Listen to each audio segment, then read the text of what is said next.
Good evening, everyone. Welcome to the regular council meeting for Monday, April the 14th at 7 p.m. I'd like to remind everyone that the meeting will be recorded for public access. Welcome, everybody, tonight.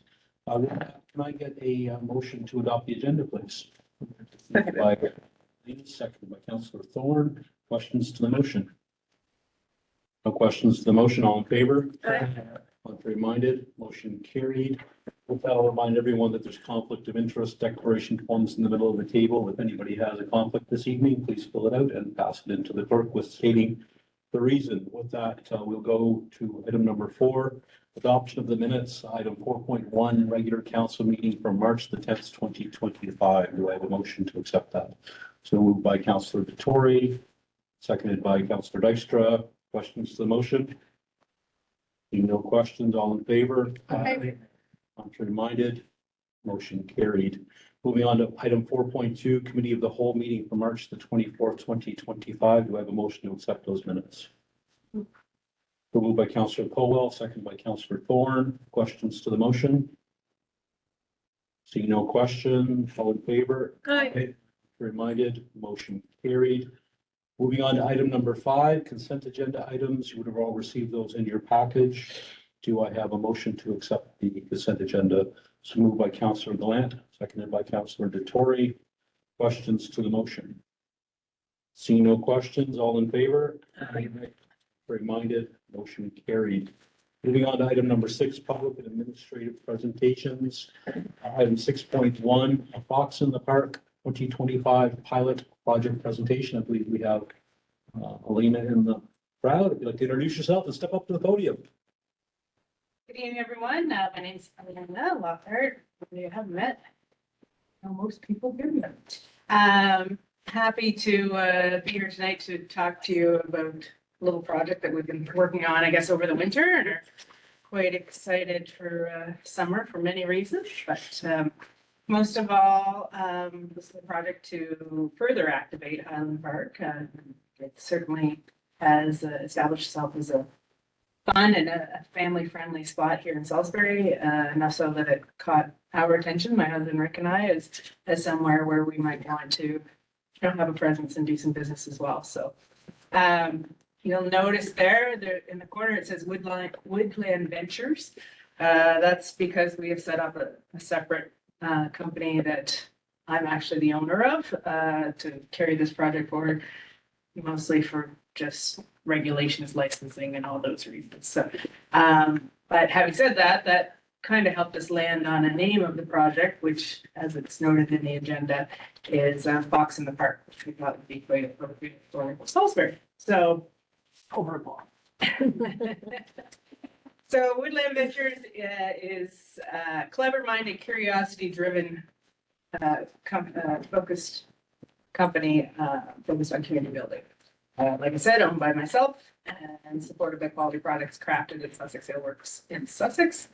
They're also the creator of Sussex Premier Tap Room and outdoor inclusive space in Sussex, which was established in 2018, first motivated by COVID and the fact that we needed to get out of our small footprint in Sussex, but also realizing that it quickly became a community hub and a gathering spot, and that we were able to do it in a very public place on Main Street in Sussex without any challenges, just due to the operating procedures that we have there and the culture that we've built. So that's the kind of track record of how we operate, and has given us confidence to come and talk to you as a council as to why perhaps we could have a footprint in Salisbury as well.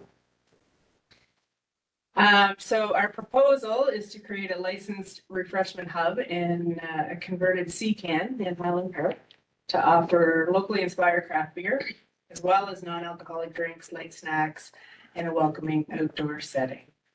It is a community-focused hub, and our hope is that it will enhance the park experience by providing a gathering place for visitors, both local and visitors to the town as well, so that they can enjoy the natural surroundings and perhaps stay a little longer in the park and enjoy it.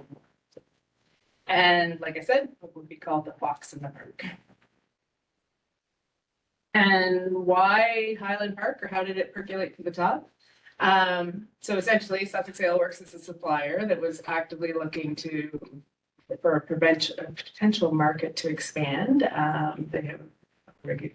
They being my husband and myself, have a new brewing facility that has some capacity to expand. And we had decided that we really kind of like that small local footprint in Sussex, and we'd like to replicate that rather than getting bigger, and just having all the challenges that go with that as well. So we looked to Salisbury because it's a similar size, similar type of rural community, and has rich history as well, and a thriving community.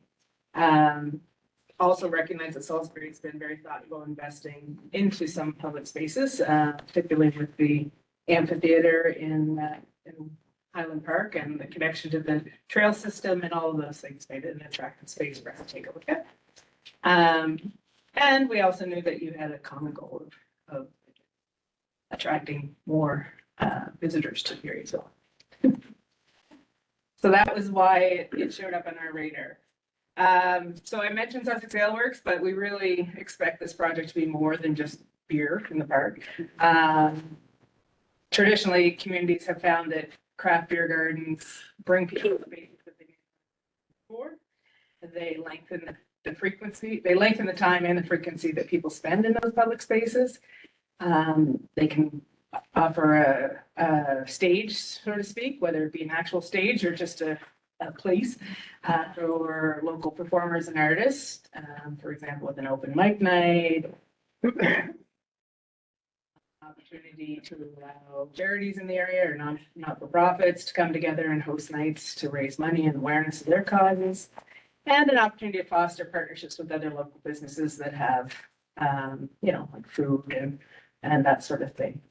And it also offers a good spot to pair with culinary events or create outdoor tourism clusters when, like I said, paired with the trail system and the amphitheater. So that is a goal.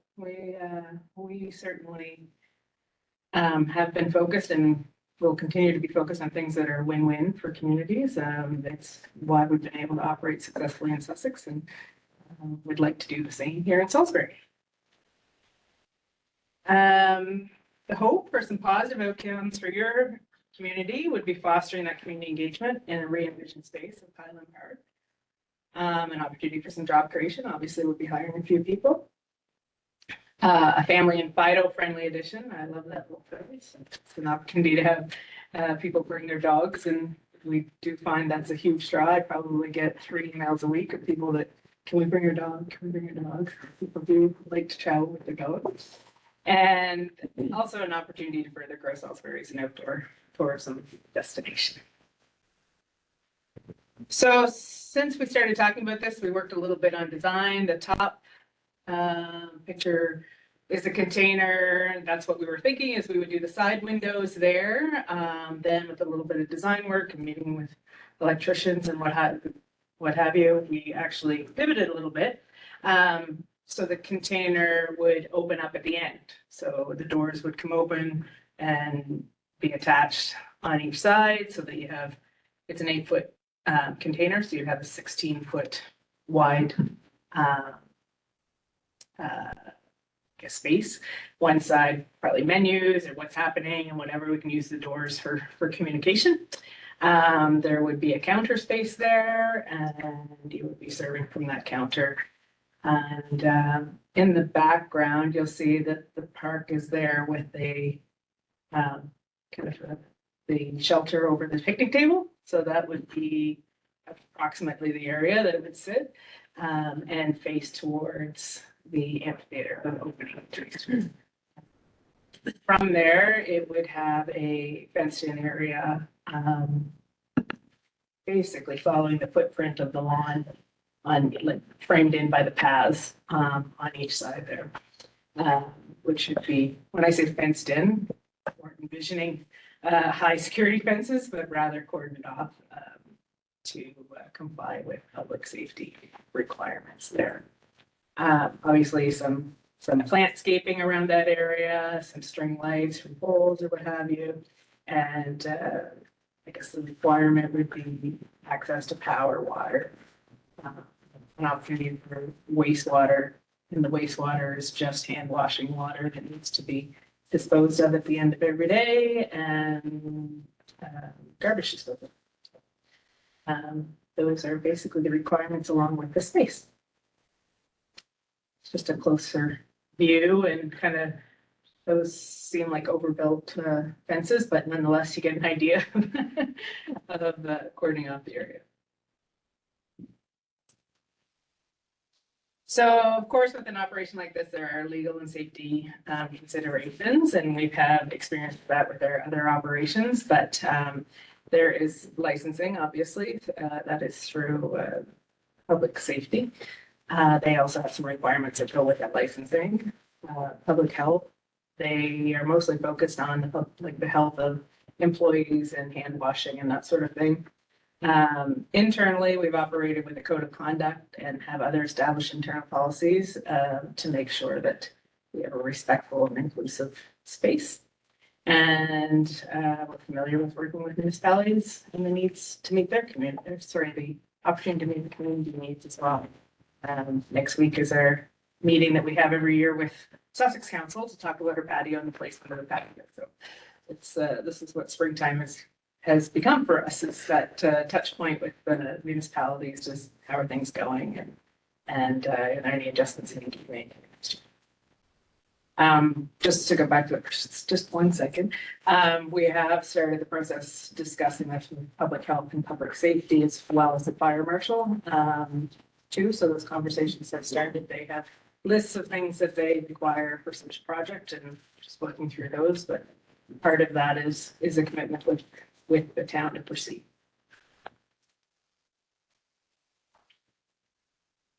All right, and I didn't want to go on and on in the presentation, but rather kind of talk about what's important to the community so that we make sure that we are on the same page if we go forward. And there's some ongoing activities as well. So one would be talking to the neighbors and businesses to introduce the idea and get some feedback. I've had a few calls this week, and it's gone well. I think there are some of the concerns that I would expect. I mean, it's a new concept of introducing a licensed area into the park. So, how will that look? What will that feel like? How will it change the use of the park? It's a discussion around hours of operation, and also what would the container look like? Obviously, the park is something that people take pride in, and so they want to make sure that it isn't an eyesore and that it blends well. When I last visited the park, I noticed that you now have both your new bathrooms as well as the old building fixed up, looking nice. And I'm like, well, that's a good color scheme that, we could fit in with those other buildings as well. So I don't anticipate the aesthetics of it being an issue, but I fully understand why people would want to know that they're not junking up the park. And then obviously it's a communication plan, and how do we communicate this to the larger community and make sure that everybody's on the same page. So that's kind of some of the ongoing work that is there. I didn't mention in the ask, but basically our ask is for a 1-year pilot for this project to see if it does work, and then it's opportunity for both us to evaluate from a business perspective if it's working, and for the community to provide feedback as well as is this something that you would like to go forward with. So that is our ask, council. I should have started too with for context for council. So we have a recommendation coming out of close of one of the presentation to come out now as well with some more context and dates. I should have started with that before we called Lena up to the podium. Sorry. So I'll interject and add that, and then if there's any questions for Lena. I have one. I think you may have mentioned it when we met in close, but how do you prevent overconsumption? Sure. Well, first of all, it's part of licensing. There is a Smart Serve program that AMBL administers. So all staff need to take that, whether they're serving or just employed with the company. So Aside from the regulation, it's something that we also support and really with staff have a zero tolerance, policy. So, I don't ever want to be in a situation where somebody feels uncomfortable. The other thing we that helps with that as well is hours of operation. So what we're proposing for hours of operation a week is Thursday, Friday, we would open at 4 p.m. till 10, so just that small window. And then shorter on Sundays from 2 to 8, I think we said. So, just keeping the visit short. I will say the average for our existing business, so SaleWorks, is 1.5 beer per person as far as an average sale. So the craft beer scene isn't one of overindulgence. We won't be serving any hard liquor at all either. It would be beer, wine, seltzer, so everything. It's a lower alcohol. Thank you. Additional questions? Thank you very much. Thank you. Much appreciated. Yeah. Moving on to item 7.1, recommendations, 3 proposed meetings on July the 8th and September the 9th, 2024. So as always, coming out of closed or committee of the whole, we have some background and then a recommendation on the floor for council. So we have a background for each of these that all sound very similar, so bear with me. But the first one, in closed session on July 8th, 2024, pursuant to section 68(1)D of the Local Governance Act, Town Council received notice of surplus land from the Department of Transportation and Infrastructure with respect to PID 05039383, located on Colpitts Road in the town of Salisbury. The value and purchase price in the disposal of surplus property notification from the province dated June 17th, 2024 was listed at $14,500. The town negotiated to acquire the parcel for $11,600, which was accepted by the province. The town has completed the transaction and closing documents and is ratifying this decision in regular council session pursuant to the Local Governance Act. There are currently no planned uses at this particular point for this parcel of land. With that recommendation on the floor. I move that the town of Salisbury acquire PID 05039383 for a total purchase price of $11,600 from the province of New Brunswick. Moved by Councillor Delant, seconded by Councillor Bannister. Questions to the motion? See no questions to the motion. All in favor? Aye. Contrary minded, motion carried. Number 2, in closed session on July 8th, 2024, pursuant to section 61(d) of the Local Governance Act, Town Council received notice of surplus land from the Department of Transportation and Infrastructure with respect to parcels of land bearing PID 00958165 and PID 70281639, located on Sanatorium Road in the town of Salisbury. The value of purchase price in the disposal of surplus property notification from the province dated June 17th, 2024 was listed at $500, which was accepted by council. The town has completed the transaction and closing documents and is ratifying the decision in regular council session pursuant to the Local Governance Act. There are currently no planned uses for this particular parcel at this time as well. With that recommendation. I'll move that the town of Salisbury acquire PIDs 00958165 and 7028169 for a total purchase price of $500 from the province of New Brunswick. Moved by Councillor Dykstra, seconded by Councillor Thorne. Questions to the motion? No questions. All in favor? Aye. Contrary minded, motion carried. Number 3, in closed session on September 9th, 2024, pursuant to section 68(1)D of the Local Governance Act, Town Council received notice of surplus land from the Department of Transportation and Infrastructure with respect to parcel of land bearing PID 00717900, located on Greenbrier Drive in the town of Salisbury. The value and purchase price in the disposal of surplus property notification from the province dated June 17th was listed at $12,500. Also in 2024, the town submitted a business case to the province to acquire the land for $1, which was ultimately declined. During a closed session on March 24th, 2025, Town Council opted to proceed with the acquisition of land at the original price of $12,500, given its location. There are currently no planned uses at this particular point for this parcel of land.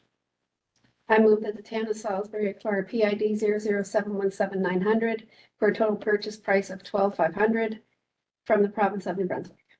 By Councillor Bannister, seconded by Deputy Mayor Oblinas. Questions to the motion? Any questions to the motion? All in favor? Aye. Contrary minded, motion carried. Moving on to item 7.2, recommendations from closed meetings on August the 12th, October the 15th, 2024, and March 24th, 2025. As discussed in closed session on, repeat the dates, August 12th, 2024, October 15th, 2024, and March 24th, 2025, all pursuant to section 68(1)(c) and 68(1)(d) of the Local Governance Act. Council discussed an expression of interest in subsequent lease agreement with Woodland Ventures for the purposes of a CCAN or shipping container based licensed refreshment hub supported by Sussex Aleworks products to be located at Highland Park. The location would be intended for resale only and is not an actual on-site brewing operation and will include craft beer, snacks, non-alcoholic beverages, and partnerships with local restaurants and businesses. Based on recent investments made at the park, the lease agreement mirrors comparable arrangements in local municipal parks, in other local municipal parks, and is intended to increase event offerings, complement existing amenities, and increase the tourism draw to the park, and subsequently to other assets such as the trail and the amphitheater. The operations would run on a pilot basis on certain days of the week from June to October of 2025 and will be reevaluated upon completion. The agreement outlines the responsibilities for both parties, including evaluation metrics for the pilot projects and the requirements and requirements of each party, including hosting events or partnerships based on the model of operating out of the park. Based on the operations of the shipping container, which is currently prohibited in the serviceable boundary, the town has submitted an application to the Planning Review Adjustment Committee, or the PRAC, on March 25th for the temporary use permit, which is expected to be included at their May PRAC meeting, should they determine that a temporary use is required for this facility. With that, recommendation on the floor. I'll move the council approve the lease agreement between the town of Salisbury and 765040 New Brunswick Limited for the purposes of operating a CCAN-based microbrewery site at Highland Park pursuant to the terms and conditions of the agreement, and authorize the clerk and mayor to sign and affix the corporate seal accordingly. Seconded by Councillor Thorne, seconded by Councillor Dykstra. Questions to the motion? No questions to the motion. Oh, sorry. I know you mentioned you're gonna review it after, like, afterwards. Do we need to put that in there officially when that will be done? And how that will be done? It doesn't, but I don't think I put the communications rollout in the package, but the intent is that we've earmarked a council meeting, I think it's November, committee of the whole meeting actually. And it'll be one of the questions that we go out to the public on when we do a consultation this summer on Highland Park. So with the land that we purchased last year in 2024, we will go out to the public now that the revitalization plan from a decade ago now, I guess, is completed, and get public input in terms of what they envision for the future of the park, some of these new amenities. There will be some other questions that are related to some other partnerships with the Fundy Biosphere region, on the park in general, current assets, trail connections. It will also ask questions specific to this, and that sort of public consultation piece is being presented in the fall. I want to say it's November. If not, it might be October, one of those two. And the intent is that we'll communicate that as part of it. So we'll invite anyone that has any comments beyond the survey and pop-up sessions that we'll do with the block parties this summer to attend that meeting as well. On top of some of the other things in the agreement, like customer metrics, we have the trail counters at the park, so we can kind of use those as some comparisons from this summer too. Can we, when we announce this project, can we include that in the wording so that everybody understands that it's a pilot and we want their feedback? We want to hear how it goes and how it works before we consider. That is in the wording. That's why I think I forgot to put it in the package, and that's my bad. Key messaging that. Yeah, we'll go through that. we'll circulate that. I'll circulate that to council before it gets issued. So long answer short, yes. Yes. Yes. Questions? No additional questions, all in favor? Reminded, motion carried. Moving on to item 7.3, recommendations from the committee of the whole meeting of March 24th, 2025.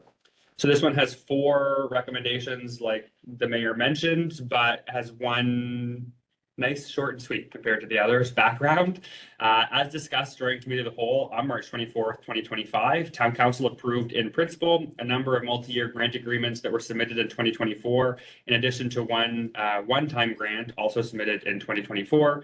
These deliberations were postponed from the 2025 budget deliberations, given the delay from the provincial government in releasing the tax base assessments in light of the provincial election.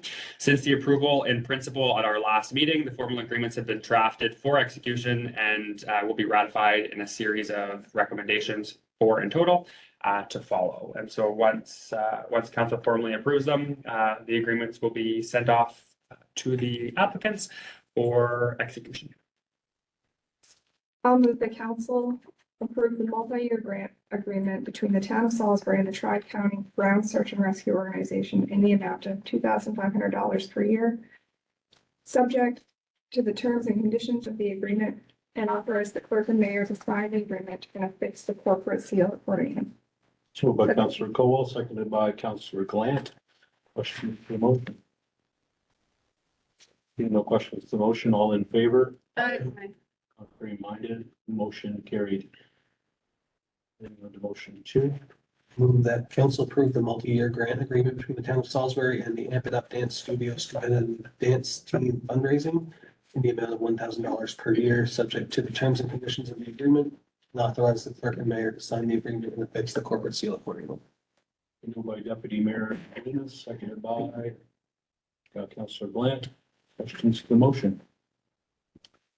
Seeing no questions to the motion, all in favor? Contrary minded, motion carried. Moving on to motion number 3. I move that council approve the multi-year grant agreement between the town of Salisbury and the Salisbury Regional School in the amount of $5,000 per year, subject to the terms and conditions of the agreement, and to be distributed to various initiatives involving student leader input, and authorize the clerk and the mayor to sign the agreement and affix the corporate seal accordingly. Second. Moved by Councillor Bannister, seconded by Councillor Colwell. Questions to the motion? Good job on that. No questions to the motion, all in favor? Reminded, motion carries. I'll move that council approve a one-time grant to the Salisbury Lions Club for the purposes of commercial kitchen upgrades in the amount of $5,000 with consideration to future amounts based on funding received by the Lions Club for their endeavor, and authorize the clerk and mayor to sign an agreement and affix the corporate seal accordingly. Second. So moved by Councillor Baxter, seconded by Councillor Bannister. Questions to the motion? So no questions to the motion, all in favor? Contrary minded, motion carried. Moving on to item number 8, reports from administration, 8.1, 2025 federal election advocacy priorities. Okay, so in case anyone doesn't know, we're in the midst of a federal election, another election it seems, yeah. So in light of this, as has been standard with our recent practices when it comes to election cycles, we've drafted an advocacy list or series of priorities to circulate to all of the registered candidates, of which there are 5 in the riding. The riding, unlike the provincial ones in the last, well, they did change, but it didn't affect how our municipal boundaries are within them, unlike the provincial election recently last fall, where we had essentially a number of areas in the town boundaries that did have changes. While the federal riding of Fundy Royal has changed, it doesn't affect the fact that all of our municipal boundaries are within it. So as a quick summary, there are essentially 3 buckets or groupings of priorities that we've proposed in the letter as drafted. The first one mirrors FCM, so the Federation of Canadian Municipalities priorities that include essentially a number of sub-items. So it includes a modernized municipal growth framework, which mirrors the provincial advocacy for fiscal reform, essentially, but at a national level. Community enabling infrastructure, so that includes roads, highways, bridges, housing related infrastructure, a request to introduce a new and dedicated $3 billion fund over 3 years specific to water and wastewater, a $500 million annual fund. Obviously, these are on national scale, not for Salisbury specific. 500 million annually for rural and northern funds, which is a stream the town has frequently tapped into in previous iterations. Request for universal access to internet and cellular reception, which is we are not immune to, obviously, here. And then committing to meaningful engagement on the future of RCMP and contract policing. The second is calls out a few town-specific, either current applications, including municipal water source, 2 applications under the Active Transportation Fund, and anticipated future applications, including recreation infrastructure. And then number 3, continuing to offer and enhance the Housing Accelerator Fund, which is a stream of funding that the federal government has offered on 2 occasions, in which municipalities that have received it have benefited from. So those are the 3 that, as you can see, include a number of sub-priorities, but the intent would be to circulate those to candidates as early as tomorrow, pending any changes, and give them a little bit of time before the election to respond should they choose to do so. But if anything else, at least they have the list of our priorities as we get closer to the 28th. So with that, recommendation on the floor, and then questions. I'll move that council approve the 2025 federal election priorities letter as drafted and direct administration to send a version of to all registered federal candidates in anticipation of the April 28th, 2025 elections. Second by Councillor Colwell, seconded by Councillor Thorne. Questions to the motion? No questions to the motion. All in favor? Aye. Free-minded, motion carried. Item 8.2, CN notification of vegetation management. So this is an annual notification that the town receives from CN with respect to vegetation along their track right of way to control vegetation near the tracks. And on an annual basis, the town has submitted a response to them just requesting considerations given the fact that the municipality in its entirety is on private well systems. So with that, the notice from CN as well as a drafted letter, in addition to the response that CN provided last year when we provided a similar letter, has been provided for a number of years, is included in the package. So with that recommendation on the floor, and then questions. I move that the letter as drafted be sent. Moved by Councillor Glant, seconded by Councillor Thorne. Questions to the motion? So if they don't listen to the letter, why do we keep sending it? This is a good question. Essentially to go on record, that has been the request from residents as well. But again, to protect our wells, if they don't, then we're on record that we've advocated. To protect wells? My understanding is the herbicide they're utilizing, as soon as it comes in contact with ground, is inert. That's the whole reason why everyone uses it. There's a huge, from a public perception perspective, Oh, they're asking, so. I understand there's a lack of understanding with the product, but it's one of the safest products that can be used for the goal that's being achieved. Do we have any means to enforce anything or no? No, especially with a body like CN, what they, Federal, isn't it? yeah, what It's they a say federal goes, regulation. is the reality. Yeah, especially within their. Plus they're governed to, they have their own. Police force. Yeah, yeah. Well, the thing is that we're in contract with them, that they have the right to maintain that right of way, Right. that easement for the rail system. Yeah.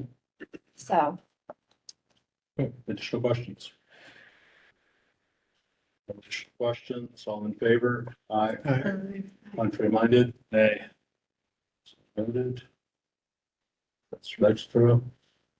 Motion carried. Moving on to item 8.3, the award of SOLS 2025-04, McDonald Road Sidewalk Extension and Resurfacing. So before we dive into the specifics on this project, tonight is this item in particular is the first recommended award under the town's capital project this year that sees some larger investment. So we've acquired some between January and tonight, or January and April, that are within the capital plan, but we have a number of projects this evening that are some of the larger ticket items. So given that, we did want to give a bit of a verbal update that highlights the update that was circulated to council last week with respect to some of the projects that council has the context in terms of some projects that are over, some projects that are under budget, and what that means in terms of the capital plan for 2025 specifically. So later on in I'll go quickly, just some of the highlights project by project. Some of them we recommend awards for this evening. Some of them not quite yet, depending on tender timelines, but one that is discussed this evening is the railway trestle. So in our capital plan, we anticipated a COA funding, which they provide non-repayable grants for municipalities under their tourism fund. However, I don't want to say paused, but deferred most of that funding as they anticipate and continue to support businesses that could or will be affected by tariffs and or the threat of tariffs, depending on the industry. So what we've done in anticipation of that kind of formal notification from them is we've reallocated in the proposed award the 75,000 that was intended to go towards the boardwalk that was completed last year. We never used any CCBF dollars for that in light of other funding, including a COA that was confirmed, and based on the fact that that overall project closed significantly under budget, so no CCBF dollars into the new town agreement was required. So we're proposing reallocating that. You'll see in the 2025 plan, this is not new this evening, but we deferred the sludge removal project from the wastewater treatment plant as we continue to source some funding options for that. There is the distinction or question of the distinction between maintenance versus capital expense that, depending on the funder with this project, differs in terms of interpretations of that definition, but we continue those conversations and we'll have recommendations to proceed with that next year in our updated capital plan. Roxborough Court is one that we anticipate seeing in May, which is the creation of a new public space in Ward 1 in Boundary Creek. Again, not being awarded this evening. However, we do have secured funding and have tendered the project to be itemized, which means that we can scale back as required based on tender costs. However, we did request a pre-tender estimate and do not foresee any concerns at this point. However, we've seen stranger things, so we will wait to see. Route 106 is a project that was intended to be received this evening, but did close significantly over budget and has required us to go through a post-tender addendum. It included 2 phases, one 200 meters of resurfacing mill and pave under the PMHP program, which is the same program that we resurfaced a significant chunk of Main Street in last year. And a second piece is a town asset, which is the culvert located at Reeder Road and Main Street. It included the replacement of that. The pre-tender budget was 400,000 and it closed significantly over that for both projects. So we are issuing, and post-tender addendum was issued today actually, and we anticipate a recommended award for one component specifically at our May meeting, with additional details to follow. McDonald Road is the item that, the actual agenda item that we're on this evening. We are recommending awarding it this evening as well. However, it did also close significantly over budget. Since closing, we've managed to secure some RDC funding, which would not generally be extended to projects of this nature. And we have reallocated essentially our buffer dollars that we had in our capital plan for this year towards that, and also reallocated our street resurfacing budget for later on in the initial CCBF plan towards the project. The funding agreement that we have confirmed with RDC in this case also includes additional funding at a higher percentage amount for a related project in a future year. But this specific scope of work is to extend the sidewalk, which ends right now on McDonald Road, extend that sidewalk down to Chad Crescent, and pulverize and resurface that same length of road. Based on the current condition, it can't sustain a mill and pave. It will not withstand that. So instead of going a full reconstruct, removing the top layer and the base, the tender is to pulverize, which essentially recycles the base and asphalt material to reconstruct a base and then lay a new layer of asphalt. And that will bring us to the connection of a future street that will be constructed this year as well. So we are recommending that this evening. And then 2 other projects that aren't on there this evening that we don't anticipate any significant overages on is a new truck, which we're in conversations with a neighboring fire department on. It's being inspected this week by members of the department. but also the last is asphalt wearing surface on a new street as well, which we've also since received confirmation of funding for. So there's no significant concerns with those ones. It sounds like all bad news, but the trestle later on, for example, closed right at where we anticipated it.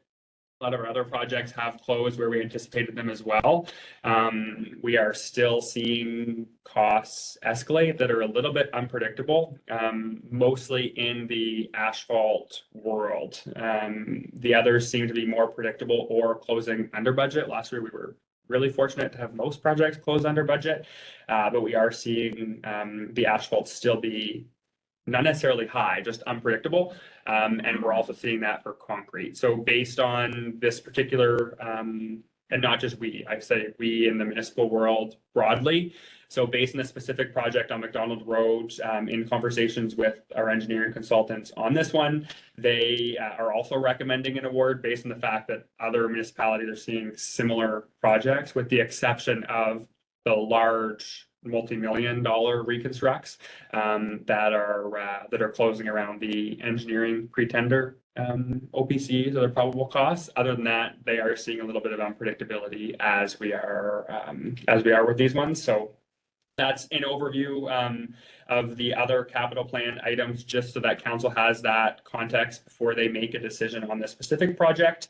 And then I did give a quick overview of pulverizing, but just wanted to specify that this is not necessarily a mill and pave, but it's not a reconstruct. It's something in the middle that consists of pulverizing, recycling both the base and existing wearing surface, using that to reconstruct the base and then place new asphalt. So with that, there is a recommendation on the floor, and then can answer any questions specific to this project or the capital plan in general for this year. I move that council award SALS 2025-20-04, McDonald Road sidewalk extension and street resurfacing to McDonald Paving and Construction Limited for a price of $591,111, excluding HST, and direct administration to identify potential cost-saving measures and subsequently execute a CCDC contract and affix the corporate seal accordingly. It's moved by Councillor Bannister, seconded by Deputy Mayor Blumen. Questions to the motion? Councillor Bowen. I apologize that I'm gonna ask for something here. Yep. This is a lot of words and I'm having a very hard time grasping where we are financially with Yeah. this. Like, do we have like a capital work, like financial statement that shows us everything that was budgeted and where the financing is coming from? And like, do you just have that on a spreadsheet that I could look at? We do. Okay. The easiest one, because most of them haven't necessarily been spent per se. So the easiest to look at is the attachment that's in there that shows the projects that are deferred and where their funds are coming from, Okay, which is what we're that's not for operating. this one though, right? It, In this, like, it's in a different, It's further. Somewhere, but it's some, I it's- feel like I saw Yeah. something, but as you're saying these words to me, I'm like, I don't know where financially. did I not include that in this one either? So we should have been, There's a tender abstract. yeah, but that's a Yeah. specific project. Right, Yeah. it's not like our, You mean overall? I want like the whole Yeah. plan for the year of what Yeah. we approved in the budget. Yeah. So we can like, I think the other Stay thing tuned. for, yeah, Oh, it was, Other no, it was things in, that it was in you- the email, sorry. is, That's where it was. okay. On- is yeah. if looking at all these numbers, okay, we have these ins and outs, we have funding and not Mhm. funding. At the end of the day, we want to see, just as Counselor mentioned, the details. Mhm. Well, what's the sum total of this? Are we going to be over this much, under this much? What are we when we take all these capital projects? Yeah, I feel like I don't have a good grasp of like, what projects are we not gonna be able to do because of this? Yeah, how are we scaling back? Or if- Yeah, if- like which ones are able to be put, like, I just feel like I don't have a good grasp of it. It's a lot of words. The main ones, yeah, and a lot of numbers and Yeah, and details, yeah. yeah, The main one that's being deferred is the sludge removal. That's like, that's a known, not a new deferral. In our capital plan for this year, we had just over 116,000. So 115,690 was the total number that we had anticipated being able to allocate to a street resurfacing project. But in the budget was approved knowing that should projects coming over budget, it could be reallocated. So Right. we're recommending reallocating that specifically to McDonald Road, so that doesn't need to be deferred.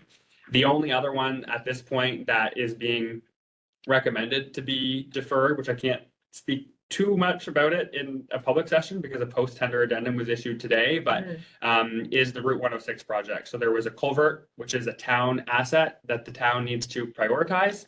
And then there was a resurfacing component that's a provincial asset that benefits the provincial books. If you catch the hints, in terms of what the post-tender addendum is. And right now, today, other than deferring that component of the Route 106 project, we don't foresee any need to defer any other projects.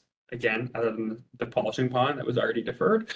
And with the Route 106 project, that also had confirmed funding that we can reallocate from what was initially confirmed. So right now, bottom line, there is no impact other than we're moving CCBF dollars around from one project to another, including CCBF dollars that were allocated for the boardwalk last year, and including a future resurfacing that was unallocated, but reallocating that towards McDonald Road as well. So bottom line, we're trying our very best to make all of these projects still proceed and have managed to do that with the exception of that one component of Route 106. So I guess my question, and this is probably more my ignorance of all things construction, but McDonald Road, the traffic has increased on that road lately and will increase as more development happens down there and more traffic to the park. Is what we're proposing to build there is it durable? Yes, and that's why I'll also plead the same fifth because we asked that same question. And when it was, so in pre-design, essentially in the fall, when they take their core samples and determine what options are, our intent was to just do a mill and pave. So similar to Main Street, you take up the top layer, nothing changes in the base, and you lay down a new fresh coat of black asphalt. It looks pretty, but it doesn't always last if you have high traffic roads. So the challenge with that section of McDonald Road is that there's alligator cracking everywhere. So there's some sections that have been replaced when they added storm sewer along sections of it. The underground infrastructure in terms of like sewer is fine in that section, but there isn't enough to strip off the top layer of asphalt and just lay a new one down without the base being compromised in maybe 2 years, maybe 3, maybe 4. So this way, what it does is it recycles all the materials that are there. So base and asphalt, pulverizes it together, uses that to make the new base.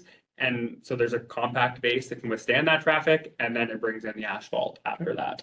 The other challenge is not only traffic, but there's no sense making repairing grades to the road when you add sidewalks if it's not going to last in terms of affecting kind of downwards of that street. So that's the other piece as to why they recommended a pulverized and fresh layer of asphalt in that pre-design stage. So the main reason for it is to make sure that it lasts.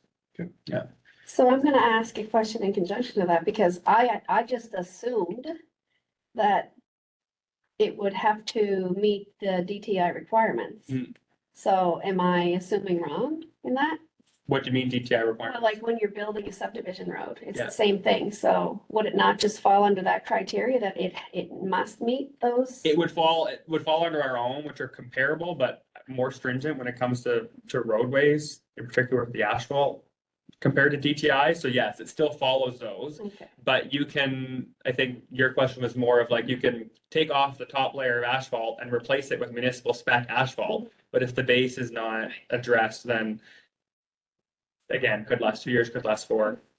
So yes, the base will still, when it's pulverized, still meet municipal specs, as will the asphalt wearing surface. It's just that it protects the longevity of the wearing surface. We're basically reinforcing it Yeah. versus just taking the Yeah. top off. Which you definitely want to do in that area. So That's, I was gonna say, that's part of the reason that it gets bumped up the asset management list as well, based on the fact that there is traffic, there's development that's going to increase there. So all of those have impacts in terms of. And also a horrible road. Yeah. It doesn't really relate to this motion, But where do we go from there on McDonald Road? Because down below, that's just as bad or worse than Yeah. that top section. Yeah, so more than likely, we had a meeting today actually on updating our asset management plan with some of our 2024 numbers. And we discussed needing to do an updated conditions assessment on all of the streets because the last one that was formally done was in 2017 or 2018, I forget, when the first asset management plan was done, one of those 2 years. So that will definitely identify some more deficiencies, but the challenge is the underground infrastructure is older, That's what I- once you get beyond Chad. So that will have a dollar impact, Mhm. yes. But we'll more than likely, you'll probably see that bump up more for sure. But it will, based on the cost of these projects, And it- probably be scary. Is the vision to carry the sidewalk all the way down McDonald to the wetland? Or to go in through Chad with the sidewalk? The intent, if it extends more, would go all the way straight down. So the main piece that was prioritized was this section, which will connect to an anticipated development and then the school. So that's part of the reason that there's funding for this project is based on that, where we're tying it to that development and making sure that there's a walking route basically, and that kind of full circle around the school. So we haven't, in our capital plan right now, there is no commitment for sidewalk to go all the way. There's a couple of other areas that we anticipate, one being by the school, one being more north. But if it extends there, I would say it would keep going down at McDonald. Someone just got a comment. There's an awful lot and has been, it always is. We talk about funding for this and funding for that, and funding for this. It's more, since we're in a public session, for people to understand, is that the vast majority of these projects, we couldn't do. 100%. But we couldn't do any of this unless we were going and asking for funding from either the province 100%. or the federal government. And it needs to be understood because, you know, a lot of our residents think that, you know, their municipal taxes are going to all these things. And at the end of the day, if we didn't get literally millions of dollars from both the federal and provincial government, we wouldn't be even close to doing any of these things that we're talking about right now. So, you know, there needs to be a better understanding of, you know, where this money is coming from. I think that, just quick math in my head, if I simplify it, this one contract would be 25% of the operating budget of the former village. Yeah. It would not, financially would not be possible. Yeah. Like without funding, like it's just not. Councilor, throw your bang on and kudos to our staff. For the Oh, yeah. diligence that they do. But as well, earlier in the session, when we talked about the advocacy around the federal election that's going on right now, you know, CO and provincially. So we went to Fredericton, I don't know, 3 weeks ago and spent the week advocating with various ministers exactly on many of these files that we're getting success on.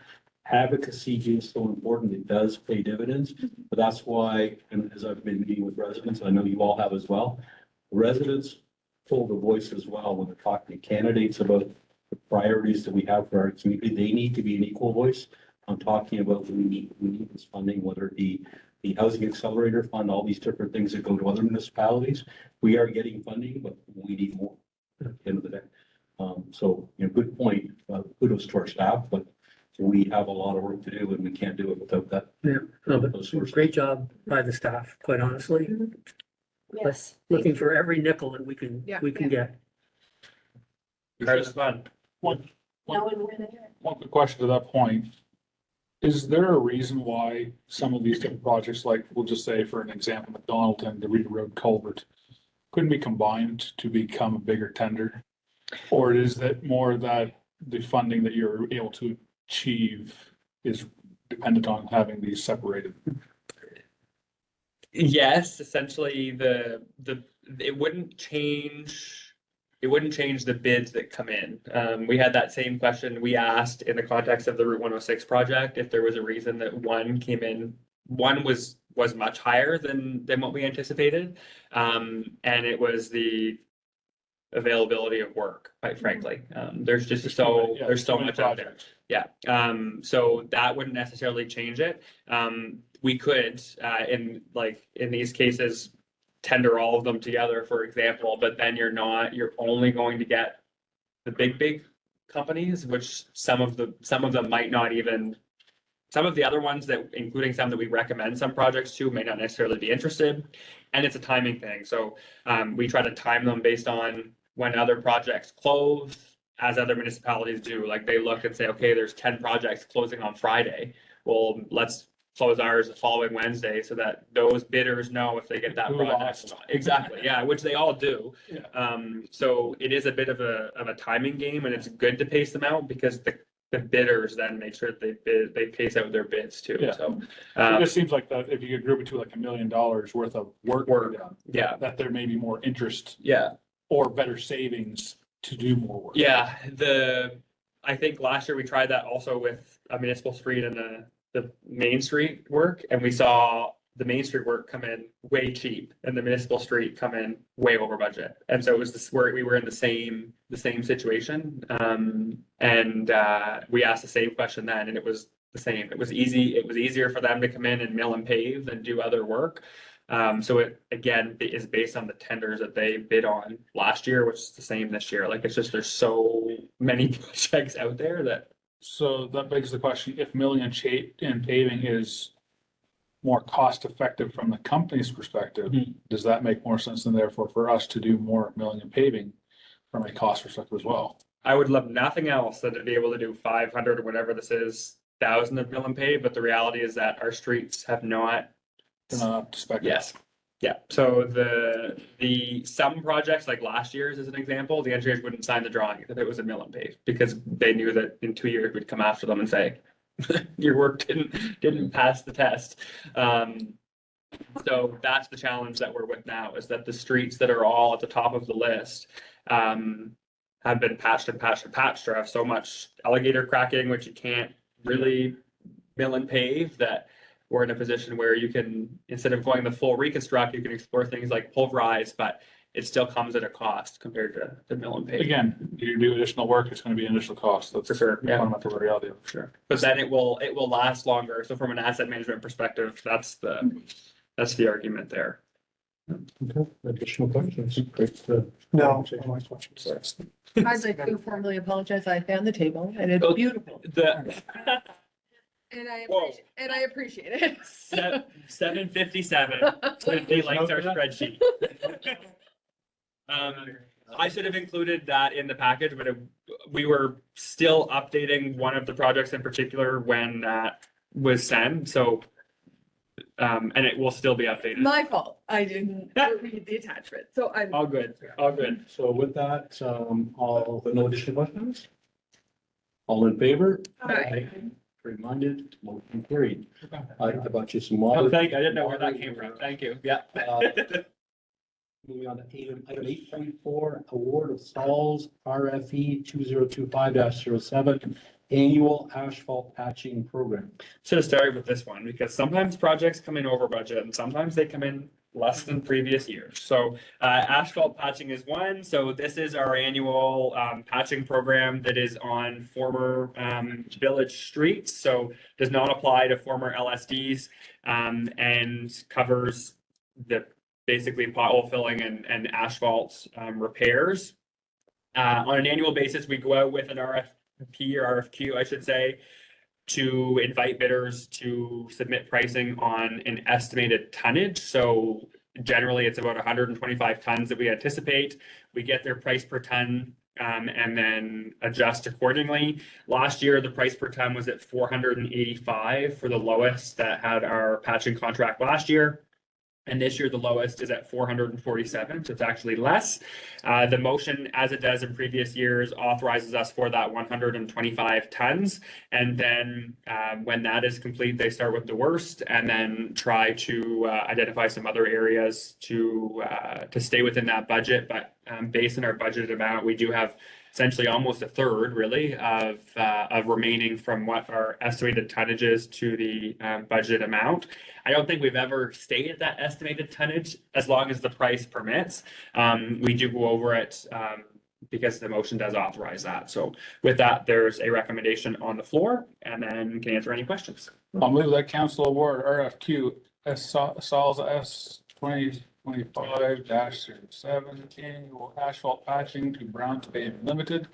And the amount expected to be $67,050, excluding HST, and authorize administration to add additional patching as may be required within the 2025 budgeted amounts. Moved by Councilor Dykstra, second by Councilor Bannister. Questions to the motion?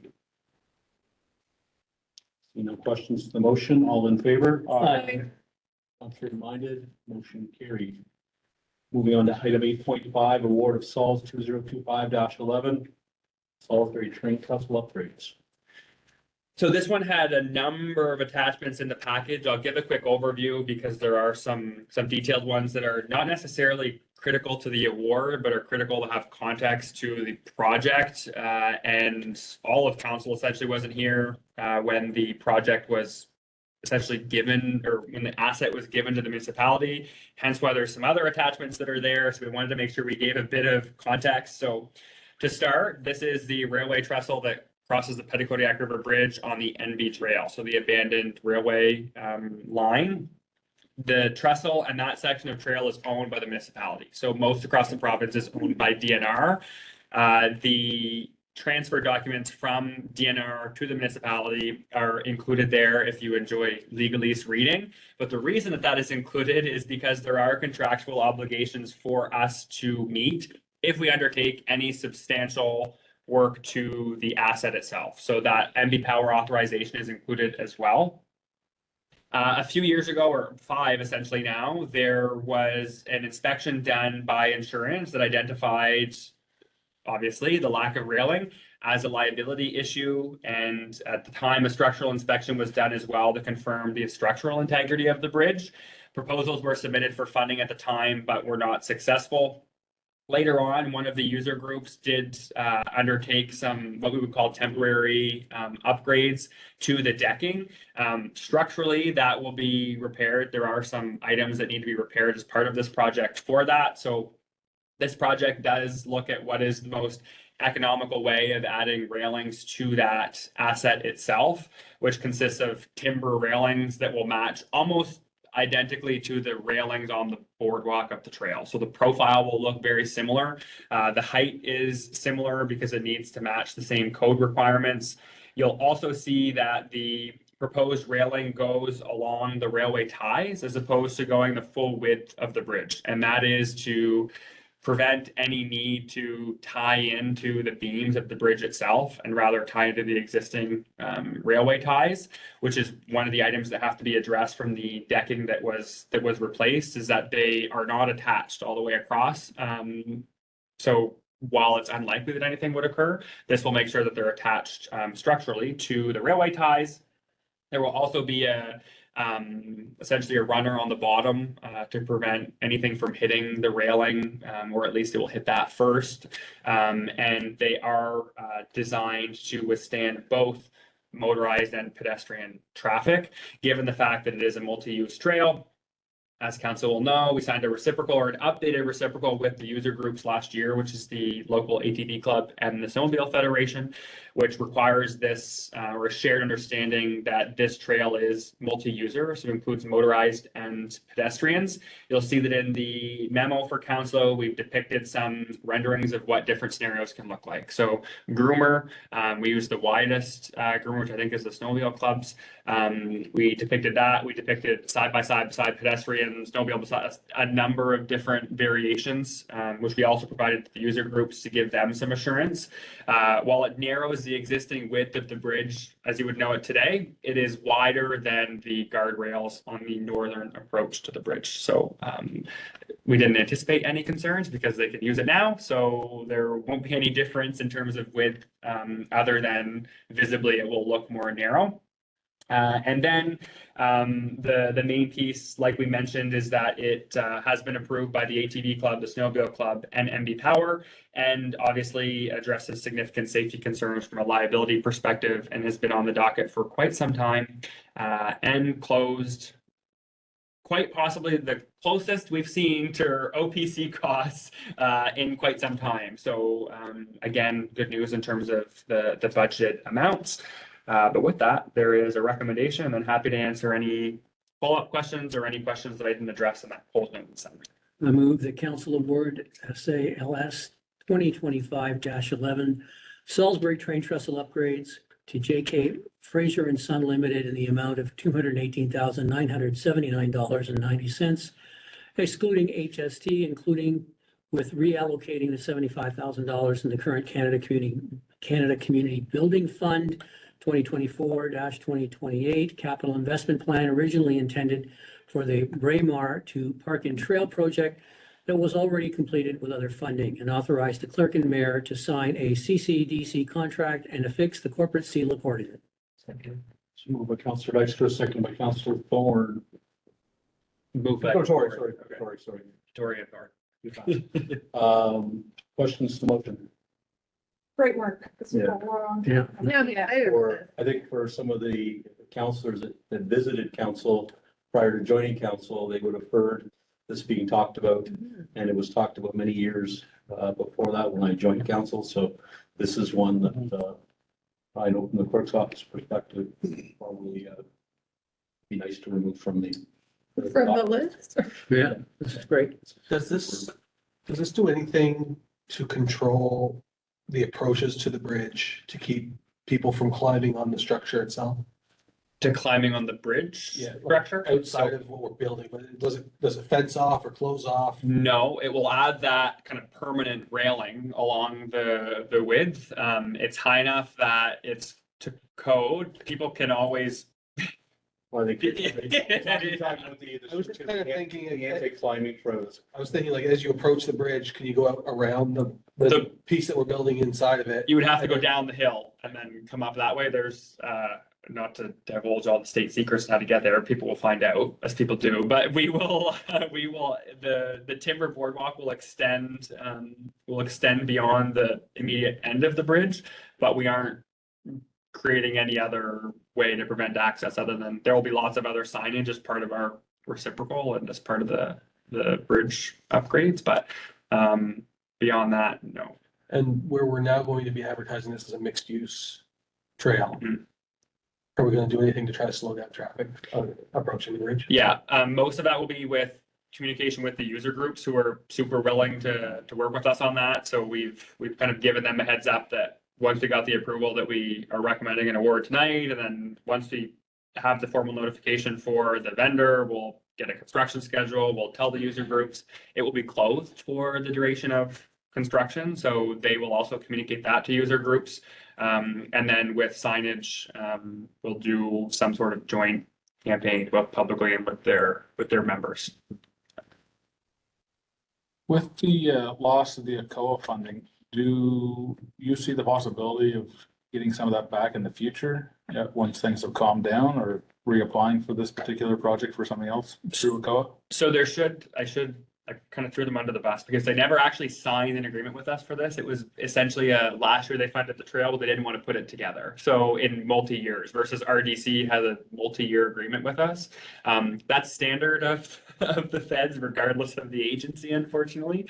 Despite the fact that they have more kind of purse strings to move around. So yeah, I anticipate when kind of they get through this kind of temporary piece, we'll go back to them and they might not, like, we'll use it as leverage and say, look, we anticipated this to have federal funding. It wasn't possible. And we'll use that to help our case for whatever project might come down the road that's ACOA eligible. But yeah, it wasn't confirmed ACOA funding. It's just that in conversations with them, it was anticipated as part of this project. But yeah, we'll definitely use it as a tool in the toolbox for future applications. It seems like it needs an expensive paint job or something to that effect. To get ACOA funding? All right, additional questions? Seeing none, all in favor of the motion? Contrary minded, motion carried. Moving on to item 8.6, awards of Sols 2025-08 heating system for the Salisbury and Lions Pool. So as council knows, we updated what was an MOU to be a long-term lease agreement with the Lions Club with respect to the Salisbury Lions Pool a couple of months ago, which is still pending formal signature and execution, but has been approved by both sides.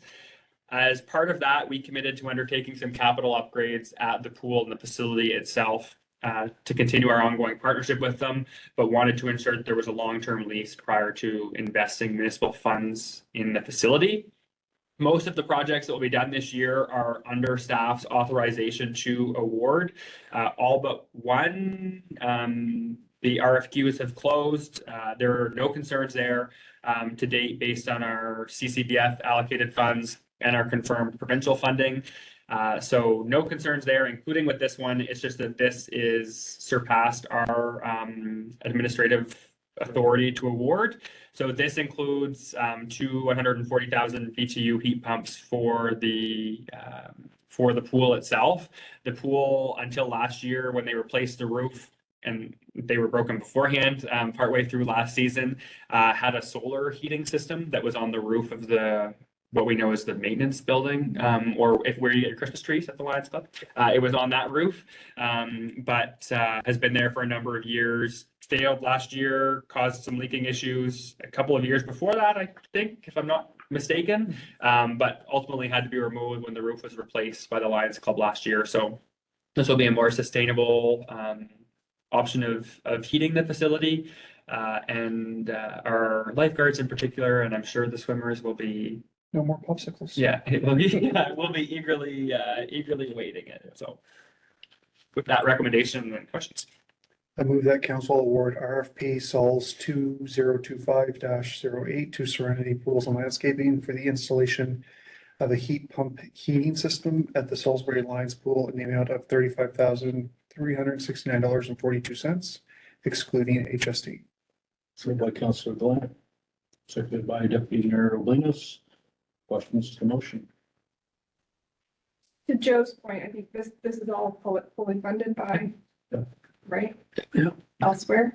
And when we do our annual report, we really have to emphasize. Yes, so yeah, much. the list will be long for 2024, but and 2025. Like this are a huge win. I mean, to kind of joking around. That pool is used a lot. Over 1,000 times. Provides much leadership opportunities for you as well to become lifeguards. But to have a little bit warmer than the ice, Yeah. the ice water that was there, because those lines against the roof were not really keeping up with what was needed. So Well, I think that'll increase the usage. You could say the pool is the heartbeat of the community in the summertime. It really is, because it provides a lot of opportunity for the These are great things to have. there's nothing to do. Yeah. All And right. it's fully funded. I mean, you need to be bragging about more of this. Fully funded. The funding is, 3 months. it is Yeah. top notch. So, So we're here. thank for it. you. We like to chase it. We like to chase Thank it. you. So with that, no additional questions, all in favor? Aye. Contrary minded, motion carried. Moving on to item 8.7, LFPP, land for public purpose and street approval, Micho Capital Court subdivision. So council has discussed this subdivision and this project in its entirety at great lengths, on a number of different occasions. Tonight, pending this motion and one later on, is the last time that it will come to municipal council. But all of these are processes and steps within the Community Planning Act. This is the subdivision process specifically.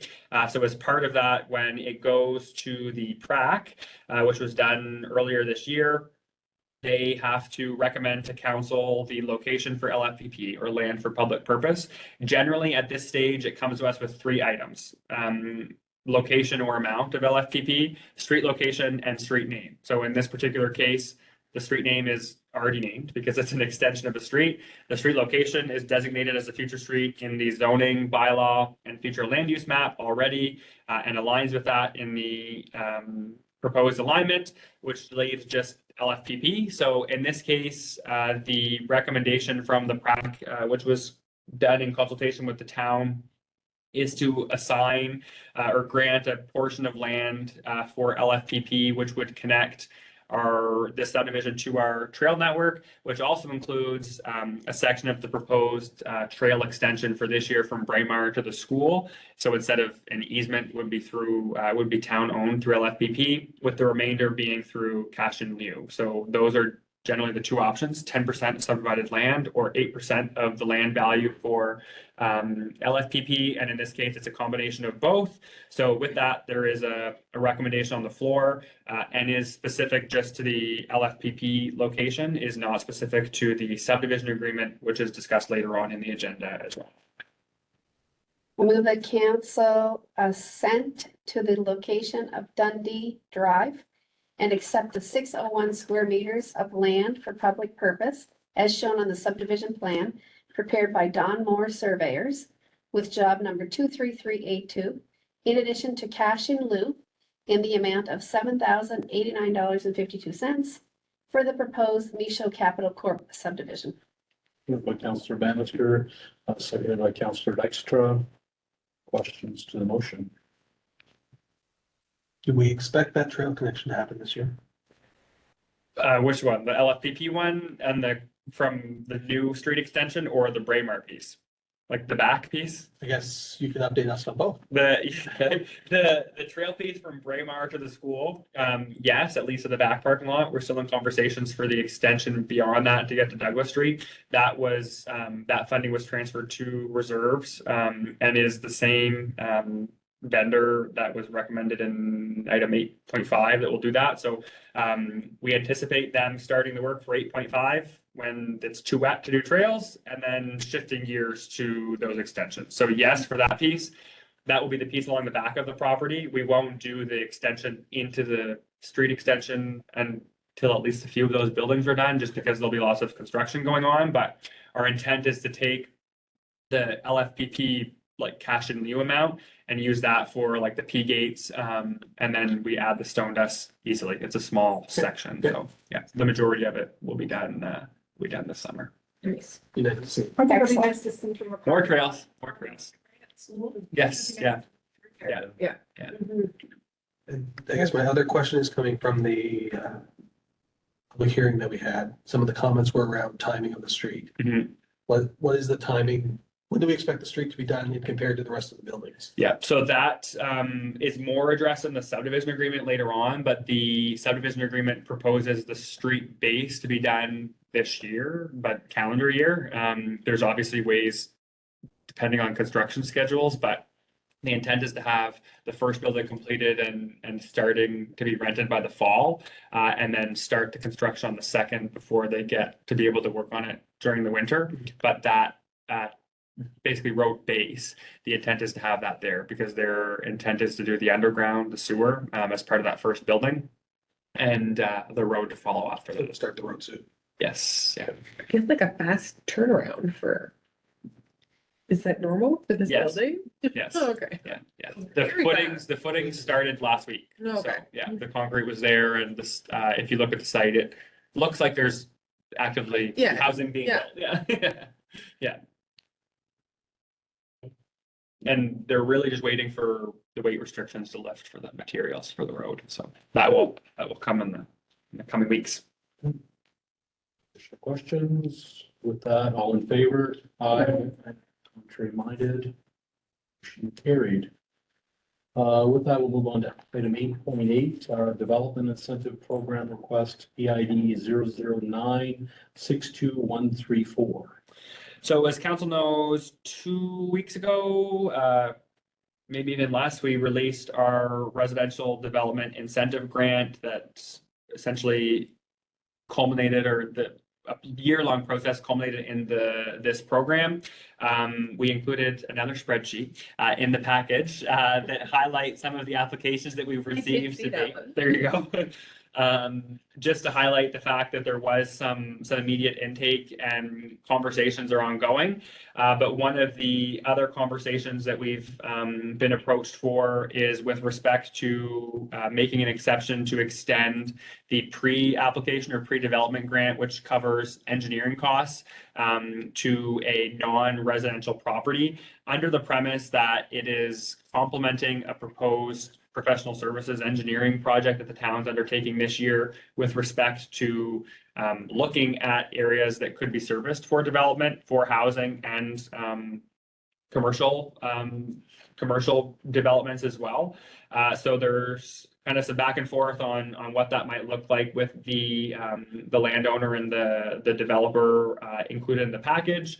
But essentially where it does not meet the parameters of the program, I can't sign off on it and require the authorization from council. But the essence of it is that it would provide that 5,000 pre-application grant. It would extend it to a commercial or a property intended for commercial development. And again, would complement work that the town's doing this year that's currently out for RFP. So there is funding within that, the allocated budget for this year.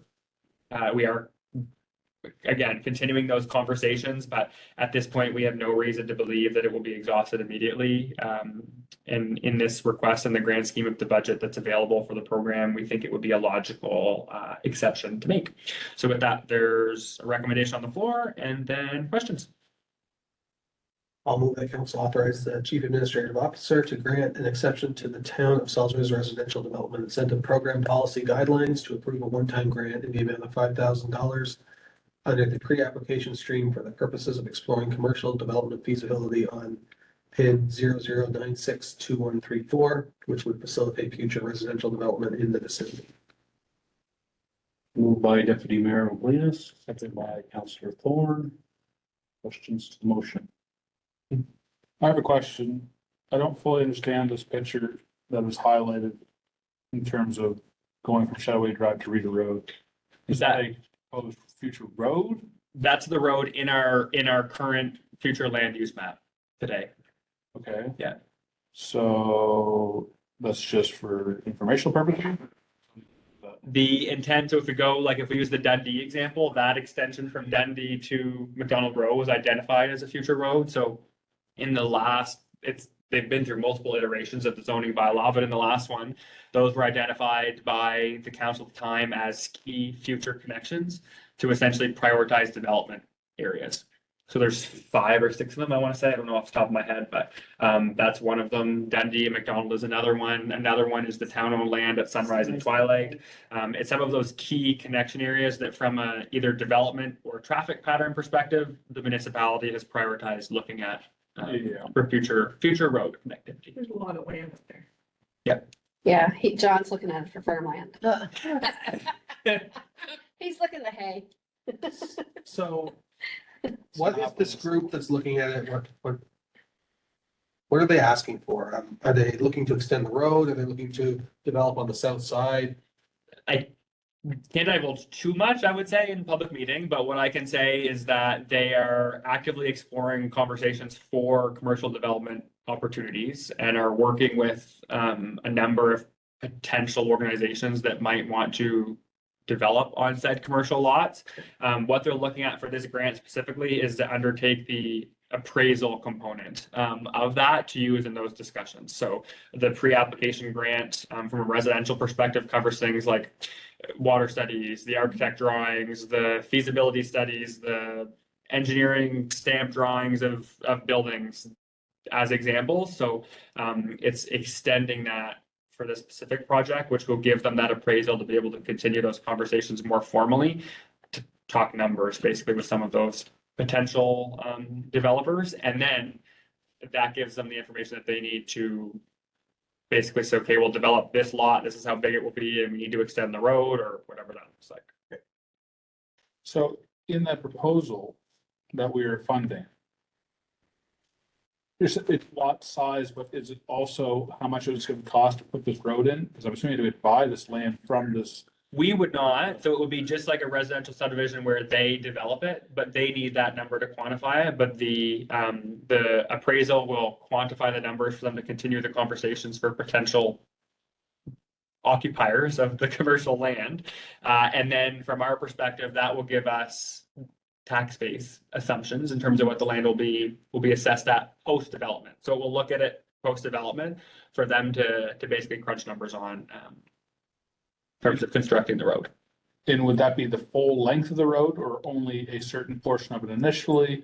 That would be pending the appraisal and saying, do they have 1 million developers and organizations that want to come develop here, or do they have 2 to start? And then that will all be dependent on the findings of the appraisal and what their appetite is to develop it. If we ask this question enough ways, you'll slip up and tell us what's going on. I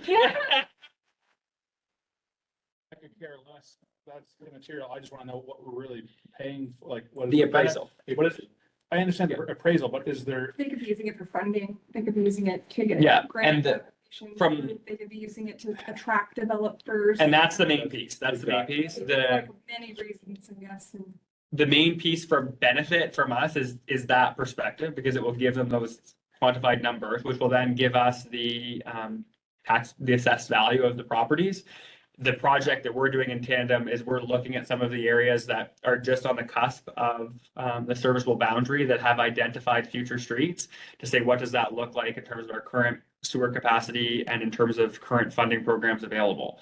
So we're looking at comparable areas, but the specific grant will go towards the appraisal piece, which will give them the firm numbers to talk to organizations that might want to put up shop there, and will give us firm numbers in terms of what that land will be assessed at, for us to then also use the numbers to say, what does that look like from a business case perspective of being responsible for extra sewer, or whatever that looks like. so for us paying this, we also get access or a copy of Yes. this report? Yeah. 100%, yeah. Well, that has some value. 100%. I can't fully remember. Yeah. Okay. I think the part that I'm getting hung up on is that we adopted this program 2 weeks ago and we are doing our first exception 2 weeks later. Like, So, did we screw it up? No. Are we opening ourselves up to just saying, I think the positives are we've opened up some doors for people to approach us with these type of situations that we hadn't anticipated, which I think it's in a lot of because ways. it's not really falling outside of the spirit of the No, it's not. program. Right. It's just- I think what it's done is it's actually, I think to his point on the number of people that have come forward, it's actually opened up Conversation. conversations, which is what we truly wanted. Okay. And this conversation, I know that the CEO can't get into a lot of details around it, but it's conversations that we definitely would have wanted to have. Right. But it's not just conversation, it's also you're getting on the ground floor of some of this development. Exactly, Try to facilitate while also direct. so Yeah. the purpose of the conversation is specific to the grant, but with like, so we've had a couple that were not eligible that I've been able to say it clearly does not meet the parameters. This is why, and this is what Right. make it eligible.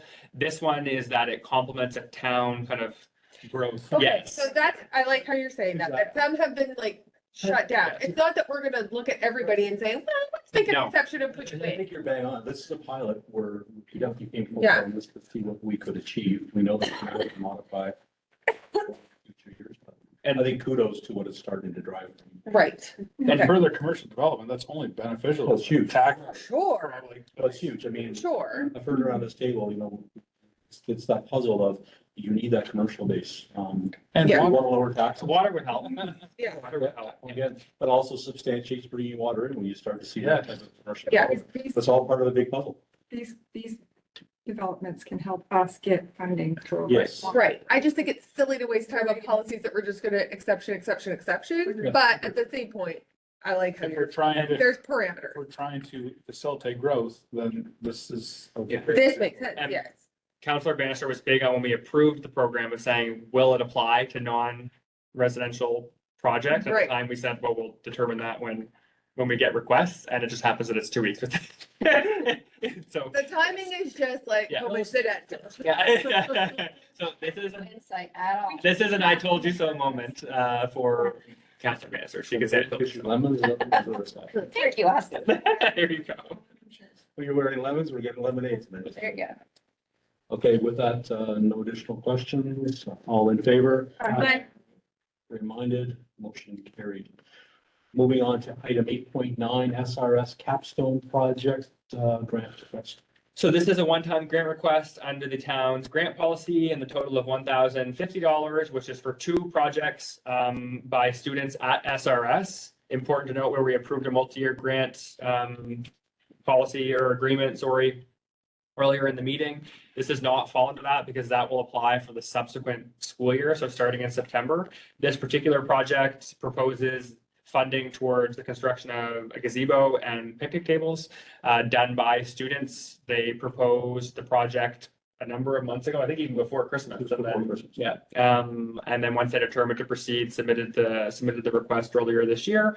So again, under the grant policy, we can't approve projects under 250 or over 250, sorry, without council authorization. But we are recommending proceeding with this based on the fact that we have available funding in our grant budget, even after our multi-year agreements. And there's more details on what that looks like in terms of money out the door, money committed. And this is the only other pending one now from the grant budget for this year in the package. But with that recommendation on the floor, and the questions. And you said gazebo in the recommendation says greenhouse. So we can. Sorry, it's greenhouse. It is greenhouse. Yeah, sorry. Well, and yeah, so we'll get the motion and then we can allow questions. I can answer anything additional because I was at the presentation by the students. Okay, I move the council approve a one-time grant request to Salisbury Regional School for the purposes of undertaking 2 capstone projects, including the construction of a picnic table or picnic tables and a greenhouse in the amount of $1,050. Moved by Councillor Bannister, second by Councillor Colwell. Questions to the motion? I have a question. I need more clarification because we did just approve $5,000 for them, because technically what we're saying, if you're saying that only starts at their school year, they could apply for $5,000 for the projects up until June and then still get, so like, this was a no for me, coming into this. Because I feel like I'm feeling guilty to some other groups that maybe we had said no to, and now we're saying more to the school. So I don't understand why we're only looking at that 5,000 as starting in September, but then when it falls in our calendar year. We still can, but the premise was that we haven't told the school, here's the agreement for the Right. 5,000 and had this application beforehand. Right, And where it was, so essentially the school we know had a number every year, has a number of one-off requests. This was Yeah. our way of saying, okay, moving forward for future school years, here's a bucket. Mhm. Involve student leadership in some way, shape or form to determine how you allocate that, but that's your bucket. It's only exceptions that we'll address on a one-off basis. But they don't have that confirmation or approval yet, Mhm. nor do they have the process to say, is it student council? Is it grad class? Is it Renaissance group? Is it a Yeah. combination of all of them? And I Like, think part of, and correct me if I'm wrong, these students actually put the request in back when Massimo and I met with them, but there was a challenge with the system or something happened. it was after that. They Yeah. never, yeah, it was after that, but it was still before we haven't approved the So- agreement until So today. So. they did put a request in a lot sooner than what we've received it now, but it didn't go through the system properly. It was a glitch. So it's even the timing would have been received much earlier. So is this for this school year, this Yes. material? But Do they have enough time to actually complete the projects? Yes. If they were fun? So just to give a bit of a background, the students asked to have a meeting with Massimo and myself to do almost, I'm gonna call it almost like a Dragon's Den, that type of a situation. And from a teacher's perspective, these are students that typically to come outside of your box to actually have to do a presentation to essentially the business world around. It was a huge deal for them. So they had to do a professional presentation to a group around what they were doing, again, in the trades where, again, talking about what they're learning, how they're doing things, whether it be welding or in carpentry and how they're applying it to the real world. So they had to do a presentation and a pitch, which again was pretty amazing for these kids learning. I think Councillor Bannister and I were at Career Pathway earlier this week or last week, whenever it was at the high school, talking to some of those instructors. There were some instructors there from NBCC that were working with those students. That actually brought skills out in them that were just unheard of, that they would actually be going out and doing a business presentation from an entrepreneur perspective. They're actually building things that will be used within the community, but unfortunately in those programs, there's just not enough funding to pay for materials. So out of that, I do, and I totally agree with Councillor Thorne around this. It's a timing perspective, but from talking to the teachers this week as well, that they are putting long-term initiatives in place as well, but they as well to be able to create funding for these opportunities. Even talking with local businesses that would like to step forward and start to help these things. This is a group of students that we often, again, when we put FAR together, we put FAR together for, financial assistance or recreation. This could easily fall into that, whether you talk about welding or carpentry, which falls into those type of initiatives. It simply is just kind of one of those ones that kind of falls in the cracks where we need more tradespeople, we need younger people to step forward. So it was an amazing thing seeing these kids. And I know some of these kids to do that just fell out of the timing crack. But in the future, I hope that definitely Material funding for shops fundamentally is, it's just an investment in our future. Yeah. So It is, it's sad that they had to come forward. exactly. I have two, I guess, comments. I would argue that this is not the school asking and it's the individual students because it is definitely a student initiative. They all have to Yeah. do it if they're in that class, right? Mhm. It's not a class asking, so maybe we need to get better at like making people clarify that. Specifying, yeah. We shouldn't be presenting it as the school asking because they're not, Fair. right? Yeah, It's the shop. it's two people, it's two Fair. teams of people in a class of there's probably 40 kids in that class. Yeah. Second semester between a few different classes, Yeah. right? So I think it's people, individuals. Yeah. The second thing is there anything we can do? Just gonna open it up. To advocate for funding for the school, because I know how much, like, I know we're gonna help with 5,000. Wouldn't get you through a month of a basketball season for one sport. That's one sport, let alone all the committees and things like that. There's just not enough funding going that direction. Well, I think it's a great point, Councillor Cole, to get the administration to come in and just talk about the needs at the school overall, to educate us Just- overall. Something we can, I'm not saying we can solve it, but we could advocate for it because there's definitely, definitely a need. There's a reason. Oh, and there's great programs over there. There's amazing programs over there, but they're constantly looking for different things. They're renovating the theater right now. Again, these students actually, just so anybody knows, these students have or one of the students has a movie night at the end of the month where they're doing fundraising in this project as well. So they are looking at alternative means to fund this.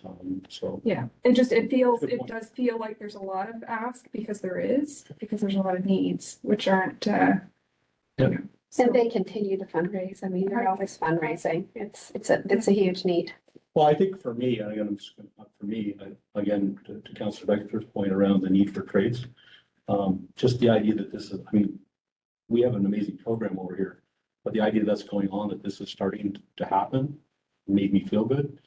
It made me feel good that these kids had to go up and do a pitch on those type of things. It made me sad. But at the end of the day, to your point, I talked to two business owners as well that are looking at the future on how they can help that type of program. Yeah. It's kind of this year, but Something. opening our eyes to hearing what's going on is important. Yeah. That's why when you guys are up in the community, Mhm. like, listen and take it back to us, right? And students have to pay to take your course, Yeah. right? I think my son was $50 Yeah.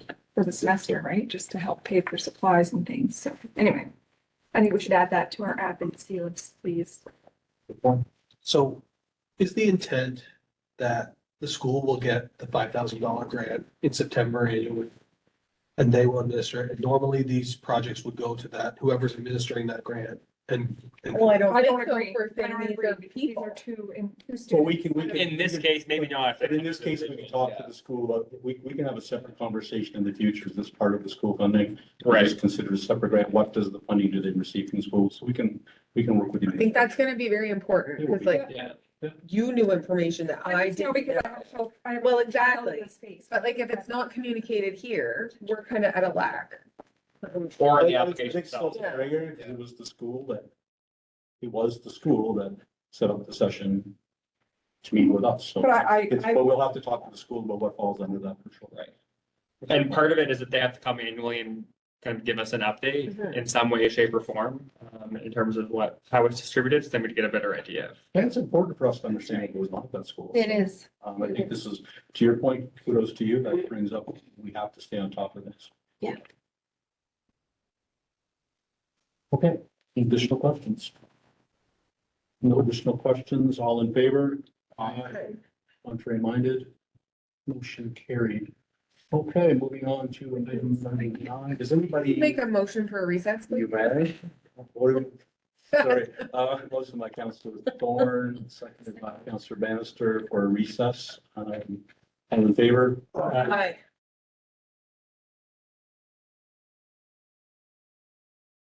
All right, I have a motion from Councillor Thorne and seconded by Councillor Vittori on leaving our recess. With that, all in favor? Aye. Okay, motion carried. With that, we'll move on to item 9, bylaws. Item 9.1, third reading repeal bylaw. Diane's turn. Water? You want to say anything? No, Okay. over to Diane.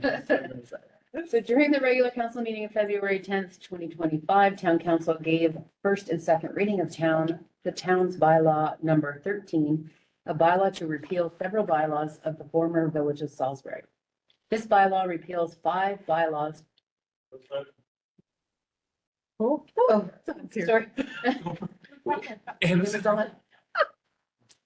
This Please, bylaw- please note for the record, Amazon delivered a package this evening Yeah, we at were here to get it. 8:45 PM. This bylaw repeals 5 bylaws, former village of Salisbury, which are either covered in other legislations or no longer applicable. Following this, public notice will be issued on the town's website, social media pages, February 11th, February 17th, and February 23rd. The bylaw has been available in full on our town's website since February 11th, and available in the office if should someone want to come take a look at it. No written comments were received by the clerk's office. As a summary to the bylaw pursuant to section 15(4) of the Local Governance Act, it has the following sections: title, definition, repeal of certain bylaws, and effective date.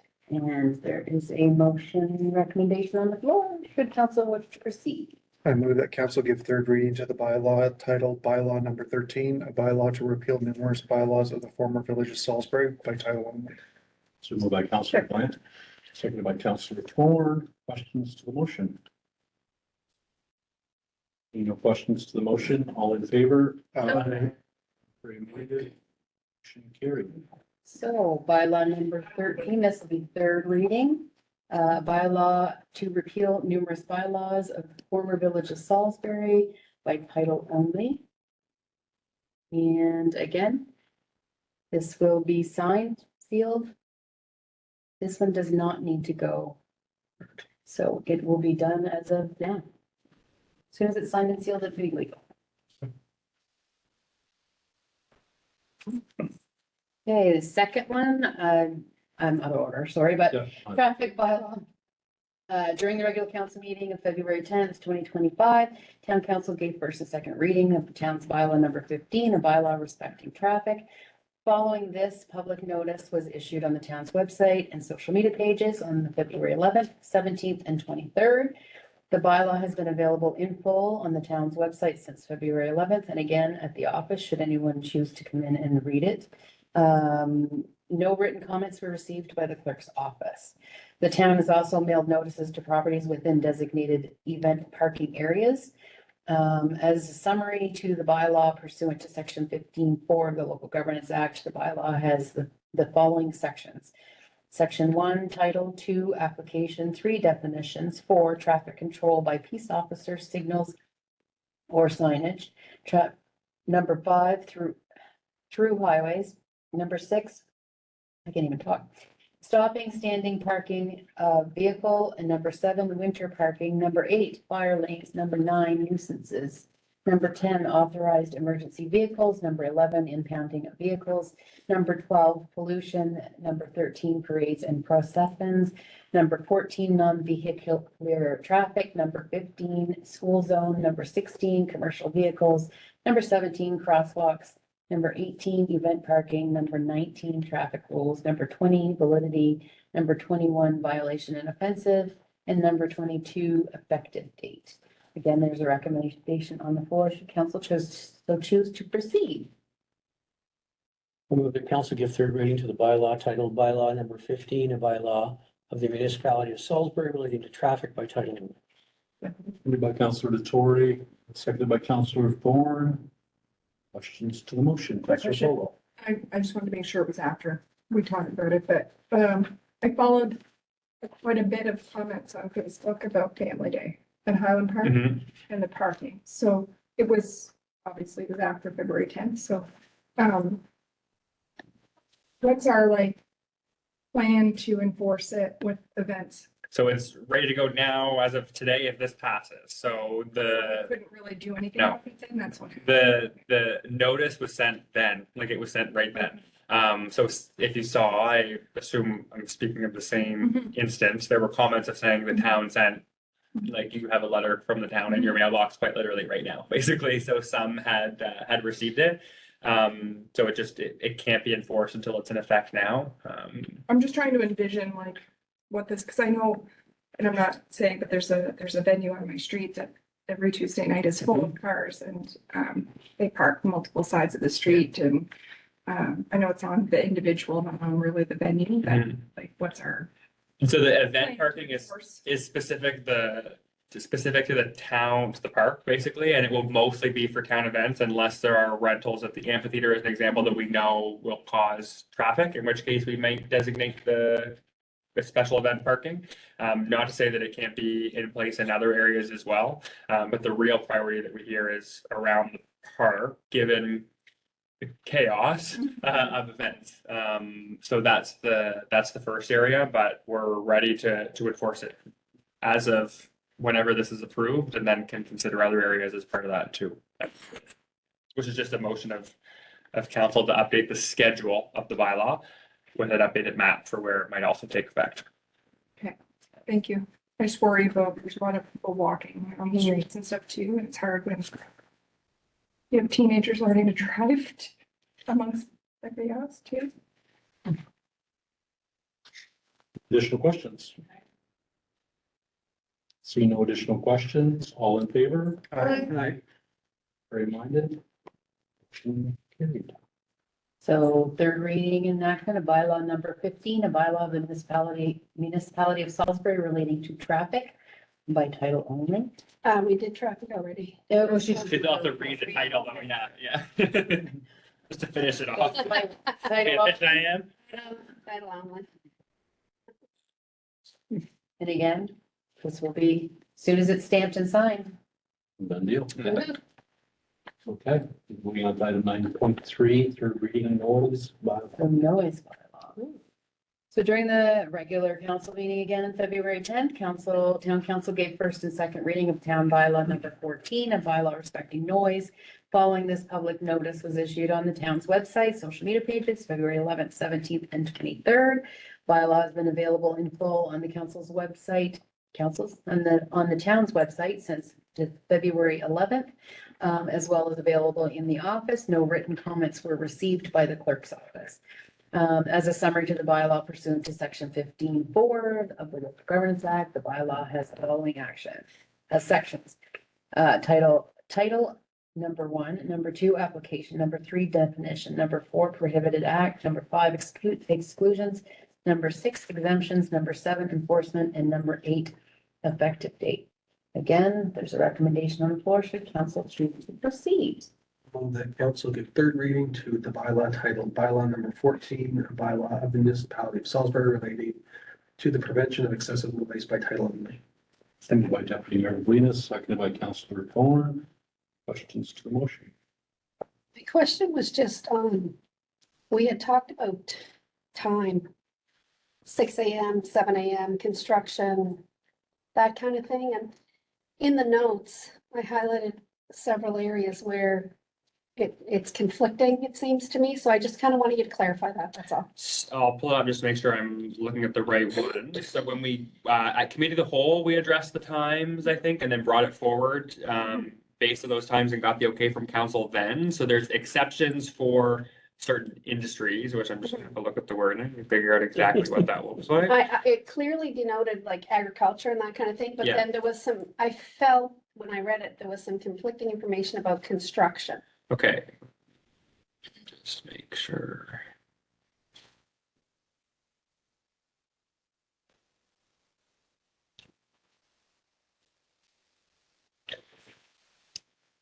Okay.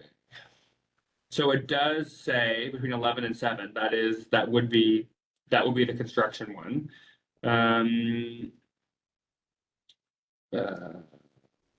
For construction equipment. Oh, I see what you mean. Because there's another one that says 9 and 6. Yeah. Okay, so I would just say that, can we make the change? Make changes prior to. The third reading, yeah. So I guess the direction that we need from council is whether or not the the operation of construction equipment should be permitted between the hours of 9 and 6 or the hours of Oh, no, because that one is, It's that they can't. yeah, but that one's not, just wait. Is it 5G? So I guess for clarity, what do we understand to be? It's that the construction equipment cannot be printed between 9 o'clock in the evening and 6 a.m. the following day, is what it's worded as. I thought the time was listed in another section, but it wasn't, so that's. Can I word that So- differently? So Yeah. residents can't start until 7, but if it's a construction project, they could start at 6 6. because it's temporary, we're Right. assuming. Correct, yes. However, if there's someone on Larkin Street that has a tractor trailer that starts his tractor trailer every morning at 6 a.m., he's allowed to do that because he's going to work. I guess I just need to understand, Yeah. I feel And the- like we need a little bit of clarity on how do we, You plowing streets in the middle of winter time too? There's exceptions for those, yeah. The piece is the persistent piece, so like if someone's starting a truck, that wouldn't be considered a violation if someone's has anybody else purposely. complained about that? Because I have. On Larson? Oh, really? Yeah. There is a guy on Larson Yeah. who starts it super early. Yeah. Okay. I can, Unless he's it at runs- one end and I'm at the Unless other, it but I runs can. for like you do, you Yeah. have to, it's a diesel block, Yeah. so you gotta let it run for a long Yeah. time to. So. I guess how do you, We can't speak to the examples, no, I but, get it. Let's go back to my original question, so construction construction, wise, so, sunrise is at whatever, and you have subdivisions and buildings going on, so. When Micho Corp is building their units. There's gonna be people there, some people there starting at 6 a.m. Yeah. So how do I interpret this? that's permitted. Okay. 6 a.m. onwards until 9 p.m. So between 9 and 6 is not permitted. Okay. If it meets that construction equipment provision. Definition. And starting a truck is not a Because- persistent situation. And that's the so- nuisance piece is But the, when you Right. say construction equipment, it's really not construction workers and equipment are, not the same thing. Excavator. When they're there, It says Right. The operation of construction equipment between the hours of 9 o'clock in the evening and 6 the Right. following day. Prior to that, it says the operation of domestic outdoor power tools, so that would be Chainsaws. chainsaw, yeah, except snow blowers, snow throwers between the Yeah. hours of 11 and 7. right, so if they're on site working and they have generators going and all that, and it's a construction site, right, it's not construction equipment. right. Still same 6, So it is, okay. yeah, 6 So as a.m. long as- Yeah, okay. yeah, 6 a.m. Yeah. So And that all was the clear. piece, that was one that was changed to be earlier Yeah. at the last Okay. meeting at the request of Okay, so council. it's on the record, construction can 6 start a.m. at 6 a.m. Yeah. if you're building. If you're doing units, you can be out there hammering nails and 6 a.m. cutting and, okay, perfect. And to simplify it for myself, if it's a service provider, somebody's doing a service in the area, whether it's construction or roads or whatever, right? But if it's me doing it personally, I can't start till 7. Correct. So if I'm. In your garage, yeah. What if I hire a So construction? you That's can, you construction. can hire someone. Hire your neighbor. It's a temporary piece. It's not, Yeah, it's the so I think construction that's the service. I project. think that's the point. That's why I'm. Okay. Persistent. We're just gonna get up at 6 to do this anyways, don't worry about it. Okay, Mr. You Farmer. are.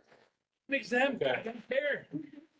Okay, this is question. It's all about John. No, I think, Yes. I know I brought it up from a work perspective, like if Yeah. you're working, and I think that's an easy way to justify in your head. It's like if somebody is offering a service, it's seasonal work, whatever, there's only so much daytime. 6 Yeah. o'clock is why, if you're living in the home or at the residence that you're doing the construction at, it's generally more convenient to start at 7. Because you're already there, right? My Okay. neighbor's graveyard, so. All in favor? Aye. Contrary minded. Motion carried. So third reading of bylaw number 14, a bylaw of the municipality of Salisbury relating to the prevention of excessive noise. You think I was talking all day? Third reading again will go into, as soon as we sign it, it'll go into effect. Right. Perfect. Very much. Moving on to item 9.4, third reading, 3041 Main Street rezoning.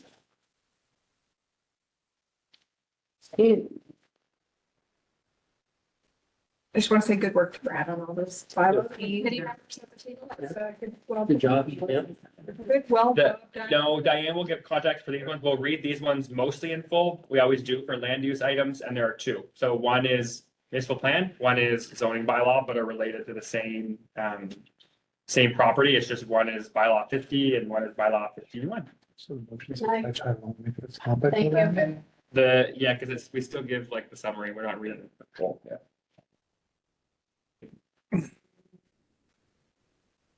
Um, Do you want me to read them? I don't have that one. No. Yeah. That's okay. Okay, bylaw number 50-2. So that the council of the town of Salisbury, under the authority vested in it by section 24 and in accordance to section 111 of the Community Planning Act, amends bylaw 50 as follows. So bylaw number 50, the Village of Salisbury Municipal Plan is amended by changing the designation. So we don't have a motion yet? I'll have to, No, so I don't have a preempt. Is what I'm So, saying. yeah, Oh. so there's no preamble. No, no. Okay, if there's no preamble, can I have a motion and then we'll. Oh, and then we'll do it. Okay, so do you have that text? just to allow it we- to we read have in a full. motion. Okay, yes. I'll move that. So moved. I would say the council of the town of Thank Salisbury you, give Counselor. bylaw number 50-2, a bylaw to amend bylaw number 15, Village of Salisbury Municipal Plan by title only. Seconded. Counselor Folwell, keeping us formal. And seconded by Counselor Thorne, please. Folwell. Sorry. So call. Okay. Full- And then Thorne. It's cancelled. Bylaw number 50-2, third reading enactment. I will read it in full, just to be safe. Bylaw to amend the bylaw number 50, Village of Salisbury Municipal Plan.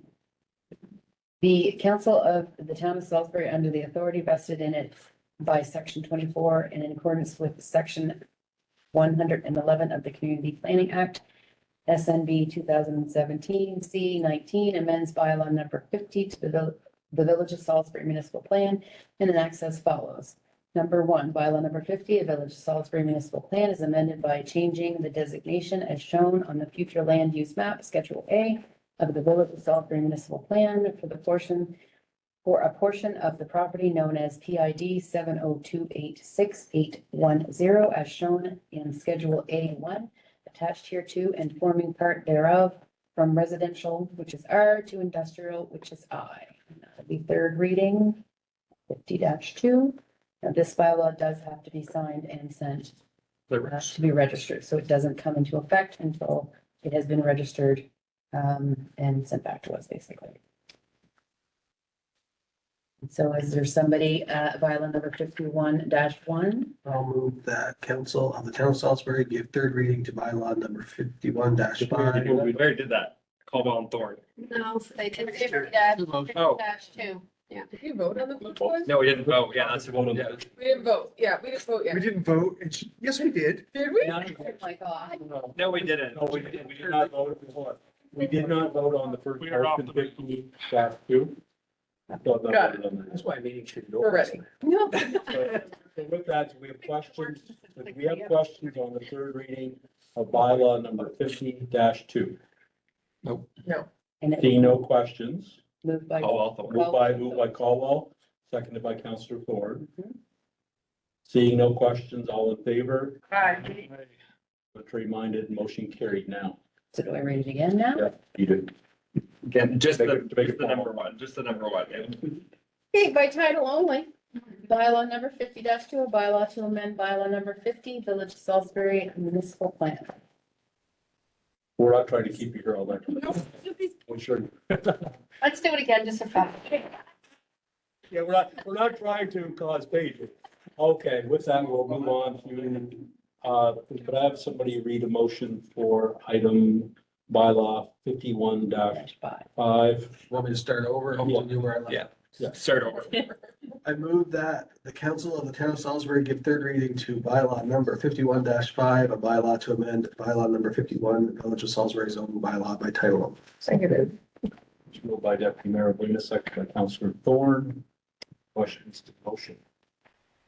See no questions to the motion, all in favor? Contrary minded, motion carried. Now, can I make the third reading? Yes. Okay.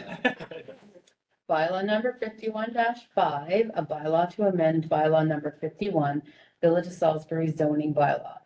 The council of the town of Salisbury, under the authority vested in it by section 53 and in accordance with section 59 of the Community Planning Act, SNB 2017 C19, amends bylaw number 51, the Village of Salisbury zoning bylaw, and enacts as follows. Number 1, bylaw number 51, the Village of Salisbury zoning bylaw is amended by changing a portion of the zoning as shown on the zoning map schedule A of the Village of Salisbury zoning bylaw, the property known as PID 702868110, as shown on schedule A5 attached hereto and forming part hereof from residential use RU to industrial, which is I, subject to the following conditions. A, that the permitted main use within the portion of this property zoned industrial be limited to a vehicle repair and inspection garage, and B, that the development of the property shall be done in substantial conformity with the attached site plan. Third reading again will be signed, sealed, sent off for approval and for registration. Thank you very much. Okay. Okay, with that, item number 10, closed session. We have nothing to close this evening. We're going to mayor and councilor statements. Very quick. Thank you to the staff. The package tonight was over 300 pages long. I know we're kind of laughing and giggling, but that's kudos to the council for the preparedness for the staff to keep us prepared. But all the closed sessions and all the meetings previously, a lot of stuff has been accomplished tonight. Thank you very much for that. Just want to quickly give a shout out and congratulations to our clerk's office, Scott Landry. Last week I got to attend an art exhibit at the high school, or at the City Hall in Moncton, where art exhibits from various high schools, whether it be Bernice McNaughton, Riverview High, Moncton High. But our high school was prominently displayed. His daughter was one of the exhibits as well. It was very well done. You should be proud. And your family should be proud, Mr. Landry. Very good job. With that as well, last week, just another shout out to our RCMP officers who did Coffee with a Cop in our community. They don't often get credited enough. At that event, they were asked to go over and attend a youth ball hockey and basketball session that was going on. Not only did they go over, they spent over an hour, and the smiles on the kids' faces, but just equally as important, the RCMP officers who have very stressful jobs, to see them doing that was pretty phenomenal. And the promise of they plan on doing it more in the community. So that was a really cool thing. So with that, the last item just on women in leadership, I had the ability and the honor to attend previous Mayor Arnold's, or Senator Arnold's reception given by the city of Moncton last week as well. Again, congratulations to Mayor Arnold and well-deserving honor.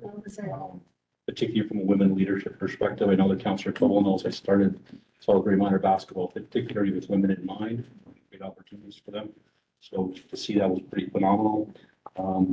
As you all know, municipal politics is not always the funnest and easiest thing. And what she wants to in the city of Moncton, kudos to her for the leadership she showed. And just finally, there were by-elections this evening within the province, and kudos to everybody that I reported to put their name forward for councillor and mayor positions. My understanding is there's several new elected officials, particularly in our neighboring communities of Bundy Albert, that we'll be passing congratulations on to. With that, pardon me? Sorry. Oh, yes, sorry.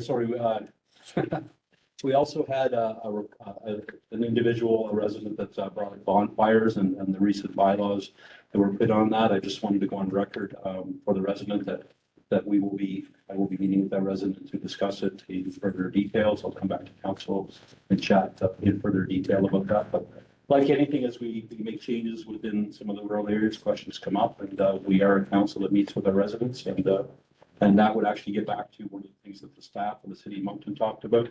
Being present, meeting with residents on all items, so it's definitely something that pays dividends.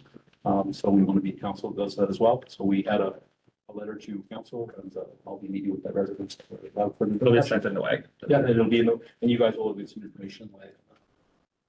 Okay, Right. sorry about that. I know it's been a long evening and for council. All right, let's move on to item number 12, notices of motions and resolutions. Number 12.1, updated public hearing date and time, municipal plan, the zoning bylaw consolidations. So this is a formality. The public notices have reflected the change, but given municipal renovations that will be starting on the first floor, this week, the committee of the whole in April is intended to be held at the Lions Club. However, our committee of the whole date is now a federal election. So as was discussed during the public presentation component, we have moved the meeting, and the public notice reflects that. But just for formalities, we are putting notice of motion on the floor just to make sure that it's on the record as well. So that will be held on the 30th, which is the amended date for that meeting. So with that, there's a motion on the floor. It's a long one. I move that whereas council by motion. What? Let's start, just don't say I move, just say whereas. Okay, thank you. Whereas council by motion on February 24th, 2025, set the committee of the whole meeting on Monday, April 28th, 2025 at the municipal office, 55 Douglas Street, Salisbury, New Brunswick at 6 p.m. as the date, time, and place for the public hearing of consideration of objections to the proposed bylaws being repealed bylaw number 50, the Village of Salisbury Municipal Plan, and bylaw number 51, the Village of Salisbury zoning bylaw, along with the portion of the Westmoreland Albert Planning Area Regulation 21 WAP 06900 that affects properties in the new municipal entity and adopting a new municipal plan and zoning bylaw for the town of Salisbury. You gotta keep going.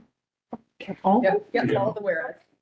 Whereas the meeting can no longer occur at the municipal building and a federal election polling station is occupying the Salisbury Lions Club on the original date, Monday, April 28th. Whereas during the committee of the whole meeting on March 24th, it was directed and consensus reached that the public hearing meeting date would move, which was subsequently reflected in public notices. Be it resolved that the town of Salisbury set the rescheduled committee of the whole meeting on Wednesday, April 30th, 2025 at the Salisbury Lions Club, 63 Peter Street, Salisbury, New Brunswick at 6 p.m. as the date, time, and place for the public hearing of consideration of objections to the proposed bylaw. Seconded. Love that. Councilor Thorne. Questions to the motion? Nope. I unfortunately won't be here. Either I just wanted to publicly say it's not because I didn't You have want to read the motion. I don't shy from Scrutiny. public consultations. No. Okay. I enjoyed it. So, with that, all in favor? Aye. Reminded, motion carried. With that, moving on to item 12.2, residential subdivision agreement number 3. So this is the proposed subdivision agreement, which essentially outlines the contractual obligations for the construction of municipal services. I will flag the council that in lieu of an incentive under our program, the proposed agreement does provide an equal amount by the town assuming responsibility for the asphalt wearing surface because funding has been secured for that. And the developer agreement has been approved by the developer and just requires the execution of council for signature. Move the council approve the residential subdivision agreement number 3 between the town of Salisbury and Wisho Capital Corp. It's moved by Councilor Detour, seconded by Deputy Mayor Oblinus. Questions to the motion? Seeing no questions to the motion, all in favor? Aye. Reminded, motion carried. Moving on to item 12.3, funding agreement, Regional Development Corporation, project number 18596. The next 3 items I can do in a quick overview. There's 3 funding agreements with RDC, 2 under their housing programs, 1 under their community development program for existing projects. As a formality, as standard practice, where the mayor and clerk have to sign the agreements, we have a resolution from council to sign them. So with that, there's 3 motions on the table. I'll move the council approve the funding agreement under the Regional Development Corporation's housing program bearing project number 18596 and authorize the clerk and mayor to sign and affix the corporate seal accordingly. Moved by Councilor Dykstra, seconded by Councilor Glant. Questions to the motion? Seeing no questions to the motion, all in favor? Aye. Reminded, motion carried. With that, do I have a motion for the funding agreement, Regional Development Corporation, project number 18955? Move that council approve the funding agreement under the Regional Development Corporation's housing program bearing project number 18955 and authorize the clerk and mayor to sign and affix the corporate seal accordingly. Moved by Deputy Mayor Oblinus, seconded by Councillor DeTore. Questions to the motion? Seeing no questions to the motion, all in favor? Aye. Reminded, motion carried. Moving on to item 12.5, funding agreement, Regional Development Corporation, project number 18717. I'll move that council approve the funding agreement for project number 18717 for the purposes of creating Roxborough Court Park and authorize the mayor and clerk to sign it and affix the corporate seal accordingly. So moved by Councillor Thorne, seconded by Councillor Dykstra. Questions to the motion? Seeing no questions to the motion, all in favor? Aye. Motion carried. Now, do I I have a move that we motion? adjourn. Deputy Mayor Oblinus, seconded by Councillor Thorne. Any questions to the motion, I don't assume? All in favor? Aye. Motion carried. Adjourn now.